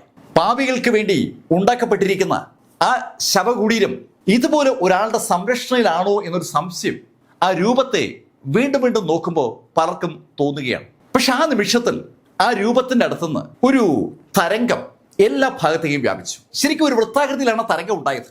1 വൃത്തം, 2 വൃത്തം, 3 വൃത്തം നിലയിൽ 100 കണക്കിന് വൃത്തങ്ങൾ പെട്ടെന്ന് ആ കേന്ദ്ര ബിന്ദുവിൽ നിന്ന് ചുറ്റും വ്യാപിച്ചതും അവിടെ ഉണ്ടായിരുന്ന ആ 60 ആളുകൾ വിവിധ സ്ഥലങ്ങളിലേക്ക് തള്ളപ്പെടുകയാണ്. ശരിക്കും മാർക്കിനെ ഉൾപ്പെടെ മുഴുവൻ ആളുകളെയും ആ സെൻട്രൽ പോർഷനിൽ നിന്ന് ആ തരംഗങ്ങൾ തള്ളി പുറകോട്ട് മാറ്റി. ഇപ്പോ ആ സെൻട്രൽ രൂപവും ആളുകളും തമ്മിൽ ഏകദേശം ഒരു 100 അടി വ്യത്യാസം വരും. ആ സെൻട്രൽ രൂപം നല്ല പ്രകാശത്തിൽ അങ്ങനെ കുളിച്ചു നിൽക്കുകയാണ്. അതിന്റെ കയ്യിൽ ഒരു വാളുണ്ട്. വാള് ആ രൂപം തറയിലങ്ങ് കുത്തി ഒരു പ്രത്യേക പോസ്റ്റിലാണ് നിൽക്കുന്നത്. അതിന്റെ ചുറ്റുമായി തരംഗം ഇങ്ങനെ ചലിച്ചുകൊണ്ടിരിക്കുകയാണ്. ഒരു തരംഗമല്ല, 100 കണക്കിന് തരംഗങ്ങളാണ്, 100 കണക്കിന് വൃത്തങ്ങളാണ് രൂപപ്പെട്ടിരിക്കുന്നത്. ആ വൃത്തത്തിലേക്കും ആ രൂപത്തിലേക്കും ആളുകൾ അങ്ങനെ സൂക്ഷിച്ചു നോക്കുമ്പോൾ സകലരുടെ മുകളിലും ശക്തമായ ഒരു പ്രഷർ അനുഭവപ്പെടുകയാണ്. ആ പ്രഷർ അനുഭവപ്പെട്ട അതേ നിമിഷത്തിൽ പെട്ടെന്നാണ് ഒരു ചിറകുടി വെച്ച് എല്ലാവരും കേൾക്കുന്നത്. എല്ലാവരും ഒരേ സമയത്ത് ആ ചിറകടി ഒച്ച കേട്ടു എന്നതാണ് സത്യം. ആ ചിറകടിക്കൊപ്പം അനവധി ഡ്രാഗണുകൾ മുകളിൽ നിന്ന് പറന്നിറങ്ങി. ഡ്രാഗണുകൾ അവിടെ നിൽക്കുന്ന ആളുകളെയാണ് ടാർഗറ്റ് ചെയ്യുന്നത്. കണ്ണഞ്ചിക്കുന്ന വേഗതയിൽ ആ ഡ്രാഗണുകൾ ആളുകൾക്ക് നേരെ പാഞ്ഞു വരുമ്പോൾ സകലരും സ്വന്തം ജീവൻ രക്ഷിക്കാനുള്ള ആ ദൗത്യത്തിലേക്ക് കടന്നു. ഡ്രാഗണുകൾ അറ്റാക്ക് ചെയ്യാത്തത് ഒരേ ഒരു കക്ഷിയാണ്. അത് സാക്ഷാൽ ലോർഡ് ആലിസ്റ്ററാണ്. ആലിസ്റ്റർ ഒഴികെയുള്ള മുഴുവൻ ആളുകളെയും ആ ഡ്രാഗണുകൾ അറ്റാക്ക് ചെയ്യുമ്പോൾ ശക്തമായ ഒരു യുദ്ധം എല്ലാ മേഖലയിലും നടക്കുകയാണ്. മാർക്ക് ഫെല്ലർ തന്നെ അറ്റാക്ക് ചെയ്യുന്ന ഒരു ഡസനോളം വരുന്ന ആ ഡ്രാഗണുകളെ സർവശക്തിയും എടുത്ത് സംഹരിക്കാൻ ശ്രമിക്കുകയാണ്. ശ്രീഹരിയും ശ്രീറാമും ക്യാങ്ങും എന്ന് വേണ്ട എല്ലാവരും അതുപോലെ ഫൈറ്റിലാണ്. കുറെ നേരം ആ യുദ്ധം അങ്ങനെ തുടർന്നു കാണും. ആ യുദ്ധം ഒരു സ്റ്റേജ് കഴിഞ്ഞതും ആ നടക്കി നിൽക്കുന്ന രൂപം കൈയെന്ന് ഉയർത്തി. ആ കൈയെന്ന് ഉയരുമ്പോൾ ആ കയ്യിൽ അതിന്റെ കയ്യിലുള്ള വാളുണ്ട്. ആ രൂപത്തിന്റെ മുഖം ഇപ്പോഴും വിസിബിൾ അല്ല. വിസിബിൾ അല്ലാത്ത ആ മുഖമുള്ള ആ രൂപം ആകാശത്തേക്ക് ആ വാള് അങ്ങനെ ഉയർത്തിപ്പിടിച്ചതും ആ വാളിന്റെ അറ്റത്തുനിന്ന് ശക്തമായ മിന്നലുകൾ എല്ലാ ഭാഗത്തേക്കും വ്യാപിച്ചു. ആകാശത്തേക്കാണ് ആ മിന്നലുകൾ ആദ്യം പോയത്. ആകാശത്തേക്ക് അതിവേഗതയിൽ പാഞ്ഞ മിന്നലുകൾ അടുത്ത നിമിഷത്തിൽ നേരെ താഴേക്ക് പതിക്കുകയാണ്. ആ മിന്നലുകൾ താഴേക്ക് ഇങ്ങനെ പാഞ്ഞു വരുമ്പോൾ കയ്യിലുള്ള മാന്ത്രിക ആർട്ടിഫാക്റ്റുകൾ ഉപയോഗിച്ചുകൊണ്ട് ആളുകൾ ആ മിന്നലുകളിൽ നിന്ന് രക്ഷപ്പെടാനായി ഒരു ശ്രമം നടത്തി നോക്കുകയാണ്. പക്ഷേ മാർക്കിനെയും കൂട്ടരെയും അമ്പരപ്പിച്ചുകൊണ്ട് ആ മിന്നലുകളിൽ ചിലത് ആളുകളുടെ പുറത്ത് വീണു. പുറത്ത് ആ മിന്നൽ വീണ ആ നിമിഷത്തിൽ അവിടെ അങ്ങനെ ഒരു ആളുണ്ടായിരുന്നുവെന്ന് വിശ്വസിക്കാൻ പോലും പറ്റാത്ത ശൈലിയിൽ ആ ആളങ്ങ് അപ്രത്യക്ഷമായി. ആർക്കും ആ കാഴ്ചയിലേക്ക് അങ്ങനെ അധികം നേരം നോക്കാൻ പറ്റില്ല. അതിനു മുമ്പ് മിന്നൽ അവരെ തേടി വരികയാണ്. മിന്നലിൽ നിന്ന് രക്ഷപ്പെടാനായി മാർക്ക് ആ ലോങ് ബോ ആക്ടിവേറ്റ് ചെയ്ത് അങ്ങോട്ടും ഇങ്ങോട്ടും ഓടി നടക്കുമ്പോൾ മാർക്കിന്റെ മുകളിലേക്ക് ആ മിന്നലുകൾക്കൊപ്പം ആ ഡ്രാഗണുകളും അറ്റാക്ക് ചെയ്തു തുടങ്ങി. സകല വശത്തോടെയും മാർക്ക് അറ്റാക്ക് ചെയ്യപ്പെടുകയാണ്. ഈ സമയത്ത് അവിടേക്ക് കടന്നു വന്ന ഓരോ ആളുകളായി പതുക്കെ പതുക്കെ അപ്രത്യക്ഷമായിക്കൊണ്ടിരിക്കുകയാണ്. ആ മിന്നല് ആരെ പുറത്ത് വീണാലും ആ ആൾ അപ്രത്യക്ഷമാവും. മാർക്ക് ഒരു ജീവൻ മരണ പോരാട്ടത്തിലാണ്. മാർക്കിന് അറ്റാക്കിൽ നിന്ന് രക്ഷപ്പെടാൻ പറ്റുന്നത് മനസ്സിലായതും മാർക്ക് അവസാനം ആ സംഭവത്തിനെ പുറത്തെടുക്കുകയാണ്. മാർക്കിന്റെ കയ്യിലേക്ക് ആ സീതു കൊടുത്ത ആ ഫ്ലെയിമാണ് മാർക്ക് പുറത്തെടുത്തത്. ലോകത്ത് ആദ്യമായി ഉണ്ടായ ആ തീ മാർക്ക് പുറത്തെടുത്തതും മാർക്കിന്റെ ചുറ്റുമായി ആ തീയങ്ങ് പടർന്നു. അതിശക്തമായ ഒരു തീ മാർക്കിന് ചുറ്റും വരുമ്പോൾ മാർക്കിനെ ദഹിപ്പിക്കത്തക്ക പവറുമായി ധാരാളം മിന്നൽ മാർക്കിന്റെ പുറത്തേക്ക് വീഴുകയാണ്. ആ മിന്നലുകളൊക്കെ ആ തീയിൽ വെന്ത് വെണ്ണീറായി. ശരിക്കും ആ മിന്നൽ ആ തീയിലങ്ങ് ലയിച്ചു ചേരുകയാണ്. അതേപോലെ തന്നെ ആ ഡ്രാഗണുകളും ആ തീയെ സമീപിക്കുന്ന എല്ലാം വെന്ത് വെണ്ണീറാവുകയാണ്. ഒരു വലിയ തീക്കുണ്ടത്തിന് നടക്ക് മാർക്ക് നിൽക്കുന്നത് പോലെ ഒരു കാഴ്ചയാണ് ദൂരെ ഡ്രാഗണുകളുമായി ഫൈറ്റ് ചെയ്യുന്ന കാങ് കാണുന്നത്. ശക്തമായ ഒരു ഫൈറ്റിലാണ് മാർക്ക് ഫെല്ലർ. മാർക്ക് ആ പ്രിമോഡിയൽ തീ ഉപയോഗിച്ചുകൊണ്ട് തനിക്ക് നേരെ വരുന്ന എതിരാളികളെയും എന്ത് സംഭവങ്ങളെയും ഇല്ലാതാക്കാൻ ശ്രമിക്കുമ്പോൾ ഈ കാഴ്ച നടക്ക് നിൽക്കുന്ന ആ രൂപം കണ്ടു കാണണം. ആ രൂപം ആ വാള് ഒന്ന് ചലിപ്പിച്ചതും മുകളിൽ നിന്ന് താഴേക്ക് വീഴുന്ന ആ മിന്നലുകളുടെ എണ്ണം 10 മടങ്ങ് വർദ്ധിച്ചു. തുരുതുരാ മിന്നലിങ്ങനെ പാഞ്ഞു വന്നു തുടങ്ങി. ആ മിന്നലുകൾ മുകളിൽ നിന്ന് താഴേക്ക് ഇങ്ങനെ പാഞ്ഞു വരുമ്പോൾ താഴെ ആ മിന്നൽ വീഴുന്ന ആളുകളുടെ എണ്ണവും കൂടുകയാണ്. ആ മിന്നൽ എവിടെ വീണാലും ആ സ്ഥലം ഏതാണ്ട് പൂർണ്ണമായും ശൂന്യമാവുകയാണ്. ആളുകൾ ഉണ്ടെങ്കിൽ ആ ആളുകളെ കണ്ടുപിടിക്കാൻ പോലും പറ്റാത്ത രീതിയിൽ ആളുകൾ കൊല്ലപ്പെടുന്ന കണ്ടതും ശ്രീഹരി പെട്ടെന്ന് തന്റെ കൈവശമുള്ള ആ മാജിക്കൽ ഹാള് ആക്ടിവേറ്റ് ചെയ്തു. പെട്ടെന്നാണ് ശ്രീഹരിക്ക് ചുറ്റുമായി ഒരു വലിയ ഹാള് പ്രത്യക്ഷപ്പെടുന്നത്. ആ ഹാളിന്റെ ഒത്ത നടുക്കാണ് ഇപ്പൊ ശ്രീഹരി ആ ഹാളിനകത്തായതും മിന്നലുകളുടെ ശ്രദ്ധ പൂർണ്ണമായും ശ്രീഹരിയിലേക്ക് തിരിഞ്ഞു. ആകാശത്ത് ആ മിന്നലുകൾ ഓട്ടോമാറ്റിക്കായി ശ്രീഹരിക്ക് നേരെ തിരിയുകയാണ്. എൻറ്റയർ പ്രകാശവും ശ്രീഹരിയെ കേന്ദ്രീകരിക്കുകയാണ്. തുരുതുര ആ മിന്നലുകൾ ശ്രീഹരി നിന്ന ഭാഗത്തേക്ക് വീഴുമ്പോൾ ശ്രീഹരിക്ക് ചുറ്റുമുള്ള ആ എൻറ്റയർ ഹാളും ഒന്നിച്ച് ആ മിന്നലുകളോട് പ്രതികരിച്ചു തുടങ്ങി. മിന്നലുകളും ആ ഹാളും തമ്മിലുള്ള ഒരു ഫൈറ്റ് അല്പനേരം നടന്നു എന്ന് പറയാം. പെട്ടെന്ന് ആ മിന്നലുകളുടെ പവർ അങ്ങ് കൂടി. മുകളിൽ നിന്ന് താഴേക്ക് വീഴുന്ന ആ മിന്നലുകളുടെ പ്രഹരശേഷി അങ്ങ് കൂടിയതും ശ്രീഹരി സൃഷ്ടിച്ച ആ മാന്ത്രിക ഹാളിന്റെ കപ്പാസിറ്റി പതുക്കെ നഷ്ടമായി തുടങ്ങി. ആ ഹാള് സാവധാനം വെന്തു തുടങ്ങി. പതുക്കെ അത് തീയും പുകയും വരികയാണ്. പെട്ടെന്നാണ് ആ തീയും പുകയും ആ ശ്രീഹരി നിൽക്കുന്ന എൻ്റെ മേഖല അങ്ങ് വ്യാപിച്ചത്. ആ തീയും പുകയും ഒന്ന് അടങ്ങുമ്പോൾ കുറച്ചു മാറി ശ്രീറാം അമ്പരപ്പോടെ ശ്രീഹരി നിന്ന ഭാഗത്തേക്ക് നോക്കുകയാണ്. അവിടെ ശ്രീഹരിയുടെ പൊടി പോലുമില്ല. ശ്രീഹരി പൂർണ്ണമായും വെന്ത് വെണ്ണീറായിരിക്കുന്നു. ആ കാഴ്ചയിലേക്ക് നോക്കിയെന്ന ശ്രീറാം ദേഷ്യത്തോടെ തന്റെ കൈ ചുരുട്ടി ഒരൊറ്റ ഇടി തനിക്ക് നേരെ പാഞ്ഞു വന്ന ആ മിന്നലിലേക്കാണ് ശ്രീറാം ആഞ്ഞിടിച്ചത്. ശ്രീറാമിന്റെ ആ ഇടിയുടെ കപ്പാസിറ്റി, അതിന്റെ ശക്തി ശരിക്കും അവിടെ ബാലൻസ് ഉണ്ടായിരുന്ന ആളുകളെ മുഴുവൻ ഞെട്ടിച്ചു എന്ന് തന്നെ പറയാം. ശ്രീറാമിന്റെ ആ ഒറ്റ ഇടിയിൽ ശ്രീറാമിന് നേരെ പാഞ്ഞു വന്ന മിന്നൽ തവിട് പൊടിയായി. കണ്ടുപിടിക്കാൻ പോലും ആകാത്ത ശൈലിയിൽ ആ മിന്നലുകൾ പൊടിഞ്ഞു തീരുമ്പോൾ മിന്നലുകൾ വീണ്ടും ശ്രീറാമിനെ അറ്റാക്ക് ചെയ്തു. ശ്രീറാം ഇരു കൈകൾ കൊണ്ടും ആ മിന്നലുകളെ പഞ്ച് ചെയ്യാണ്. അതേ സമയത്ത് ഒരു കുട തുറന്നു പിടിച്ചിരിക്കുകയാണ് ഫാറ്റി സീതു. ഫാറ്റി സീതുവിന്റെ കുടയ്ക്ക് മുകളിലേക്കാണ് ആ എൻ്റെ മിന്നൽ വന്ന് വീഴുന്നത്. ആ കുടയ്ക്ക് സീതുവിനെ സംരക്ഷിക്കാൻ പറ്റുന്നുണ്ട്. എന്നാൽ സീതുവിനെ പ്രൊട്ടക്ട് ചെയ്യാനായി അവിടെ ഉണ്ടായിരുന്ന ആ ബോഡി ഗാർഡുകൾ, ശക്തരായ ബോഡി ഗാർഡുകൾ ഒന്നൊന്നായി ആ മിന്നലിന്റെ പ്രകടശേഷിയിൽ പതുക്കെ പതുക്കെ അപ്രത്യക്ഷമാവുകയാണ്. മാസ്റ്റർ സ്കാങ് തന്റെ സർവ്വശക്തിയും എടുത്ത് ഉപയോഗിക്കുന്നുണ്ട് തനിക്ക് നേരെയുള്ള ആ അറ്റാക്കിനെ തടുക്കാനായി. ധാരാളം ഡ്രാഗണുകളും മിന്നലുകളും മാറിയും തിരിഞ്ഞും കാങ്ങിനെ അറ്റാക്ക് ചെയ്യാണ്. 3rd ലെവലിൽ വിചാരിച്ചതിനേക്കാൾ പവർഫുള്ളായ അറ്റാക്കാണ് നടക്കുന്നത്. ആ അറ്റാക്ക് അവസാനം കാങ്ങിനെ അങ്ങ് വിഴുങ്ങി. കാങ് വീണ ആ നിമിഷത്തിൽ സാക്ഷാൽ ഫാറ്റി സീതുവിന്റെ കൈവശമുണ്ടായിരുന്ന ആ കൂടയും അങ്ങ് കത്തി. ശ്രീറാം നോക്കി നിൽക്കേ ഫാറ്റി സീതു ഒരു ഓർമ്മയായി മാറി. അതേ നിമിഷത്തിൽ ശ്രീറാമിന്റെ ബോഡിയിലേക്ക് മിന്നലുകളുടെ ഒരു പ്രവാഹം തന്നെ ഉണ്ടായി. ശ്രീറാമും അപ്രത്യക്ഷമായി. ഇനി അവശേഷിക്കുന്നത് ആ ഗോഡ് സ്ലെയറും പിന്നെ ആ പെൺകുട്ടിയും മാർക്കും ആലിസ്റ്ററും ആലിസ്റ്ററിന്റെ ബോഡി ഗാർഡുമാണ്. ഏതാനും നിമിഷങ്ങൾ കഴിഞ്ഞപ്പോൾ ആ ഗോഡ് സ്ലെയറും ആ പെൺകുട്ടിയും ഇല്ലാതായി. ബാലൻസ് ഉള്ളത് ഇപ്പോൾ ഗോഡ് സ്ലെയറും ബോഡി ഗാർഡും മാർക്ക് ഫെല്ലറുമാണ്. മാർക്ക് തനിക്ക് ചുറ്റും ആ പ്രിമോഡിയൽ ഫയർ സൃഷ്ടിച്ചുകൊണ്ട് അതിശക്തമായിട്ട് തന്നെ ആ യുദ്ധം നടത്തിക്കൊണ്ടിരിക്കുകയാണ്. സകലരും വീണെന്ന് കണ്ടതും ആ ബോഡി ഗാർഡ് ലോർഡ് ആലിസ്റ്ററെ ഒന്ന് തൊഴുതിട്ട് മുന്നോട്ടിറങ്ങി. പാഞ്ഞു വരുന്ന ഡ്രാഗണുകളെ നോക്കിക്കൊണ്ട് ആ ബോഡി ഗാർഡ് അതിശക്തമായ ഒരൊറ്റ വീശ്. ആ ഒരൊറ്റ വീശിൽ അനവധി ഡ്രാഗണുകൾ അരിഞ്ഞങ്ങ് വീഴ്ത്തപ്പെടുകയാണ്. അതേ നിമിഷത്തിൽ ആകാശത്തേക്ക് കുതിച്ച ആ ബോഡി ഗാർഡ് തന്റെ സർവ്വശക്തി സമാഹരിച്ചുകൊണ്ട് അവിടേക്ക് പാഞ്ഞു വരുന്ന മിന്നലുകളെ ആഞ്ഞു വെട്ടുമ്പോൾ സമയത്തേക്കാൾ വേഗതയിൽ അയാളുടെ ആ പ്രഹരം ആ മിന്നലുകളെ തടുത്തു എന്ന് പറയാം. തൽഫലമായി ആ മിന്നലുകൾ എമ്പാടും ചിതറുകയാണ്. പക്ഷെ ആ നിമിഷത്തിൽ ആ ബോഡി ഗാർഡിന്റെ ബോഡിയിലേക്ക് പല സ്ഥലത്തുനിന്നായി മിന്നലുകൾ പതിച്ചു. മിന്നലുകൾ പതിച്ചതും അയാളും ഒരു ഓർമ്മയായി. കണ്ടുപിടിക്കാൻ പോലും ആകാത്ത ശൈലിയിൽ അയാൾ അങ്ങ് അപ്രത്യക്ഷമായി. ഇനി അവശേഷിക്കുന്നത് മാർക്ക് ഫെല്ലറും ലോർഡ് ആലിസ്റ്ററുമാണ്. ലോർഡ് ആലിസ്റ്റർ പതുക്കെ ആ സെൻട്രൽ സ്പേസിലേക്ക് നീങ്ങി. സെൻട്രൽ സ്പേസിൽ ഇപ്പോഴും ആ രൂപം വാള് മുകളിലേക്ക് പിടിച്ച് അങ്ങനെ നിൽക്കുകയാണ്. ലോർഡ് ആലിസ്റ്റർ അങ്ങോട്ടേക്ക് നടന്നു വരുന്ന കണ്ടതും ആ രൂപം ലോർഡ് ആലിസ്റ്ററോട് പറഞ്ഞു, ആലിസ്റ്റർ കുടുംബവും ഈ സംഭവങ്ങളുമായി ഒരു ബന്ധവുമില്ല, നിങ്ങൾക്ക് പോകാം. നല്ല മുഴക്കമുള്ള ശബ്ദത്തിൽ ആ രൂപം അങ്ങനെ പറഞ്ഞതും ലോർഡ് ആലിസ്റ്റർ ആ രൂപത്തോട് പറഞ്ഞു, ഞാനേ അങ്ങനെ പോകാനായി വന്നതല്ല. അങ്ങനെ പറഞ്ഞുകൊണ്ട് ലോർഡ് ആലിസ്റ്റർ മുന്നോട്ടൊരൊറ്റ കുതിപ്പ്. മുന്നോട്ട് കുതിച്ച ലോർഡ് ആലിസ്റ്ററുടെ ആ വാള് അതിശക്തമായി വായുവിലൊന്ന് കറങ്ങുമ്പോൾ അനവധി മിന്നലുകളാണ് ആ ഒറ്റ വെട്ടിൽ കഷ്ണം കഷ്ണമായി ചിതറുന്നത്. ആകാശത്ത് തുരുതുര പാഞ്ഞു വരുന്ന മിന്നലുകൾ ഒറ്റയടിക്ക് ഏതാണ്ട് പൂർണ്ണമായും കട്ട് ചെയ്യപ്പെട്ടു. മിന്നലുകളെ അവിടെ ഇല്ല എന്ന് പറയുന്ന ശൈലിയിൽ ആലിസ്റ്റർ ആ മിന്നലുകളെ തടുത്തു എന്ന് പറയാം. പക്ഷെ അടുത്ത നിമിഷത്തിൽ ആകാശത്ത് തുരുതുര മിന്നലുകൾ ആ ആലിസ്റ്ററിന്റെ മുകളിലേക്ക് വീണു. ആലിസ്റ്റർ ആ നിമിഷം ആ ശുദ്ധശൂന്യതയിൽ അങ്ങ് ലയിച്ചു ചേർന്നു. ഇപ്പോൾ യുദ്ധം നടക്കുന്നത് ഒരേ ഒരു പ്ലേസിലാണ്. മാർക്ക് യുദ്ധം നടത്തുന്ന പ്ലേസിൽ മാത്രമാണ് എന്തെങ്കിലും നടക്കുന്നത്. 60ഓളം ആളുകളാണ് ആ 3rd ലെവലിലേക്ക് കടന്നത്. അവിടെ മാർക്കല്ലാതെ ആരും അവശേഷിക്കുന്നില്ല. മാർക്ക് ഈ സംഭവ വികാസങ്ങളൊന്നും അറിയുന്നില്ല. മാർക്കിന്റെ ചുറ്റും മാർക്ക് ആ തീ ജ്വലിപ്പിച്ച് നിർത്തിയിരിക്കുകയാണ്.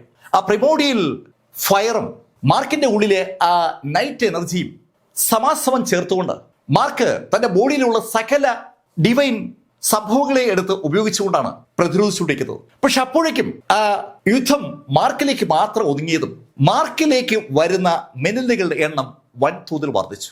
മിന്നലുകളുടെ ശക്തി വർദ്ധിച്ചത് കണ്ടതും പെട്ടെന്ന് മാർക്ക് ഒരു ടെക്നിക്ക് അവലംബിച്ചു. അടുത്ത നിമിഷത്തിൽ മാർക്ക് ഫെല്ലർ 20 മാർക്ക് ഫെല്ലറുകളായി മാറി. തുരുതുര മാർക്ക് ഫെല്ലറുടെ ക്ലോണുകൾ സൃഷ്ടിക്കപ്പെടുകയാണ്. ആ യുദ്ധക്കളത്തിൽ 20 കോണുകളിലായി മാർക്ക് ഫെല്ലറുടെ ക്ലോണുകൾ എത്തിയതും ആ ക്ലോണുകളിലേക്ക് മാർക്കിന്റെ ശക്തിയുടെ 5% ശക്തി കൂടിയുണ്ട്. മാർക്ക് തന്റെ ശക്തിയെ 20 ഭാഗങ്ങളായി ഡിവൈഡ് ചെയ്ത് 20 ക്ലോണുകളിലാക്കി നൽകിയിരിക്കുകയാണ്. ആ ക്ലോണുകൾ തങ്ങൾക്ക് നേരെ പാഞ്ഞു വരുന്ന ആ മിന്നലുകളെ നേരിട്ട് തുടങ്ങി. 20 മേഖലകളിൽ നിന്ന് ഒരേ ശൈലിയിൽ മാർക്ക് ഫെല്ലറുടെ അറ്റാക്ക് തുടങ്ങിയതും ആ മിന്നലുകൾ ഒരു നിമിഷം ഒന്ന് സ്തംഭിച്ചു എന്ന് സംശയം. സകല സ്ഥലത്തെയും അറ്റാക്കിന് ഏതാണ്ട് ഒരേ രൂപമാണ്, ഒരേ ശൈലിയാണ്.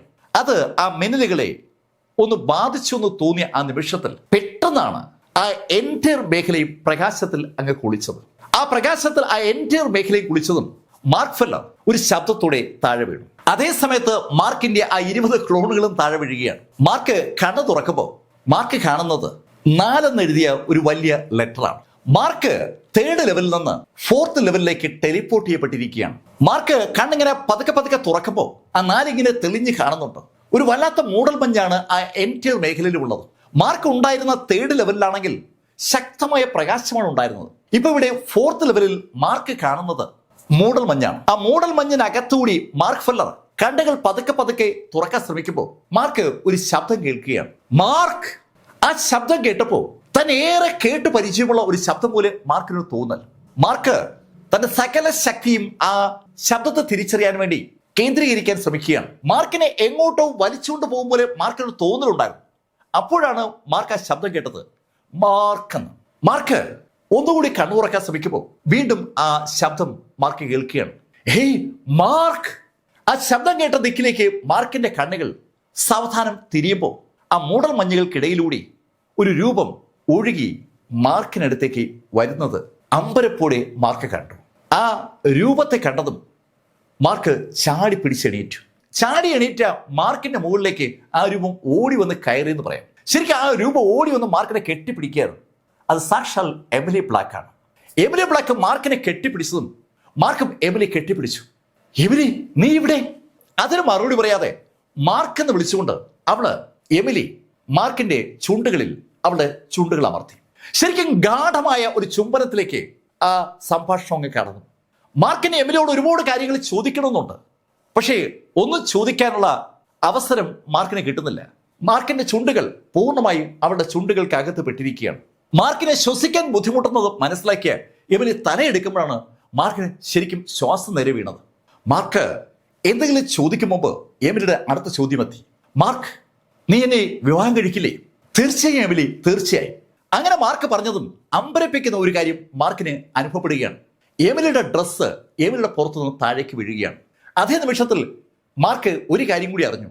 മാർക്കിന്റെ ഡ്രസ്സ് താഴേക്ക് അഴിഞ്ഞു വീഴുകയാണ്. എന്താണ് സംഭവിക്കുന്നതെന്ന് മാർക്കിന് ഒരു പിടിയില്ല. എമിലി മാർക്കിന്റെ കൈകൾ പിടിച്ചുകൊണ്ട് സാവധാനം മാർക്കുമായി ആ തറയിലേക്ക് അങ്ങ് വീണു. എത്ര സമയം മാർക്ക് അവിടെ അങ്ങനെ കിടന്നു എന്ന് മാർക്കിന് അറിയില്ല. എത്രയോ നേരം കഴിഞ്ഞ് കാണും. മാർക്ക് ഒന്ന് കണ്ണു തുറക്കുമ്പോൾ മാർക്കിന്റെ അടുത്ത് കിടക്കുകയാണ് സാക്ഷാൽ എമിലി ബ്ലാക്ക്. മാർക്കും എമിലിയും പൂർണ്ണ നഗ്നരാണ്. എന്താണ് സംഭവിക്കുന്നത്?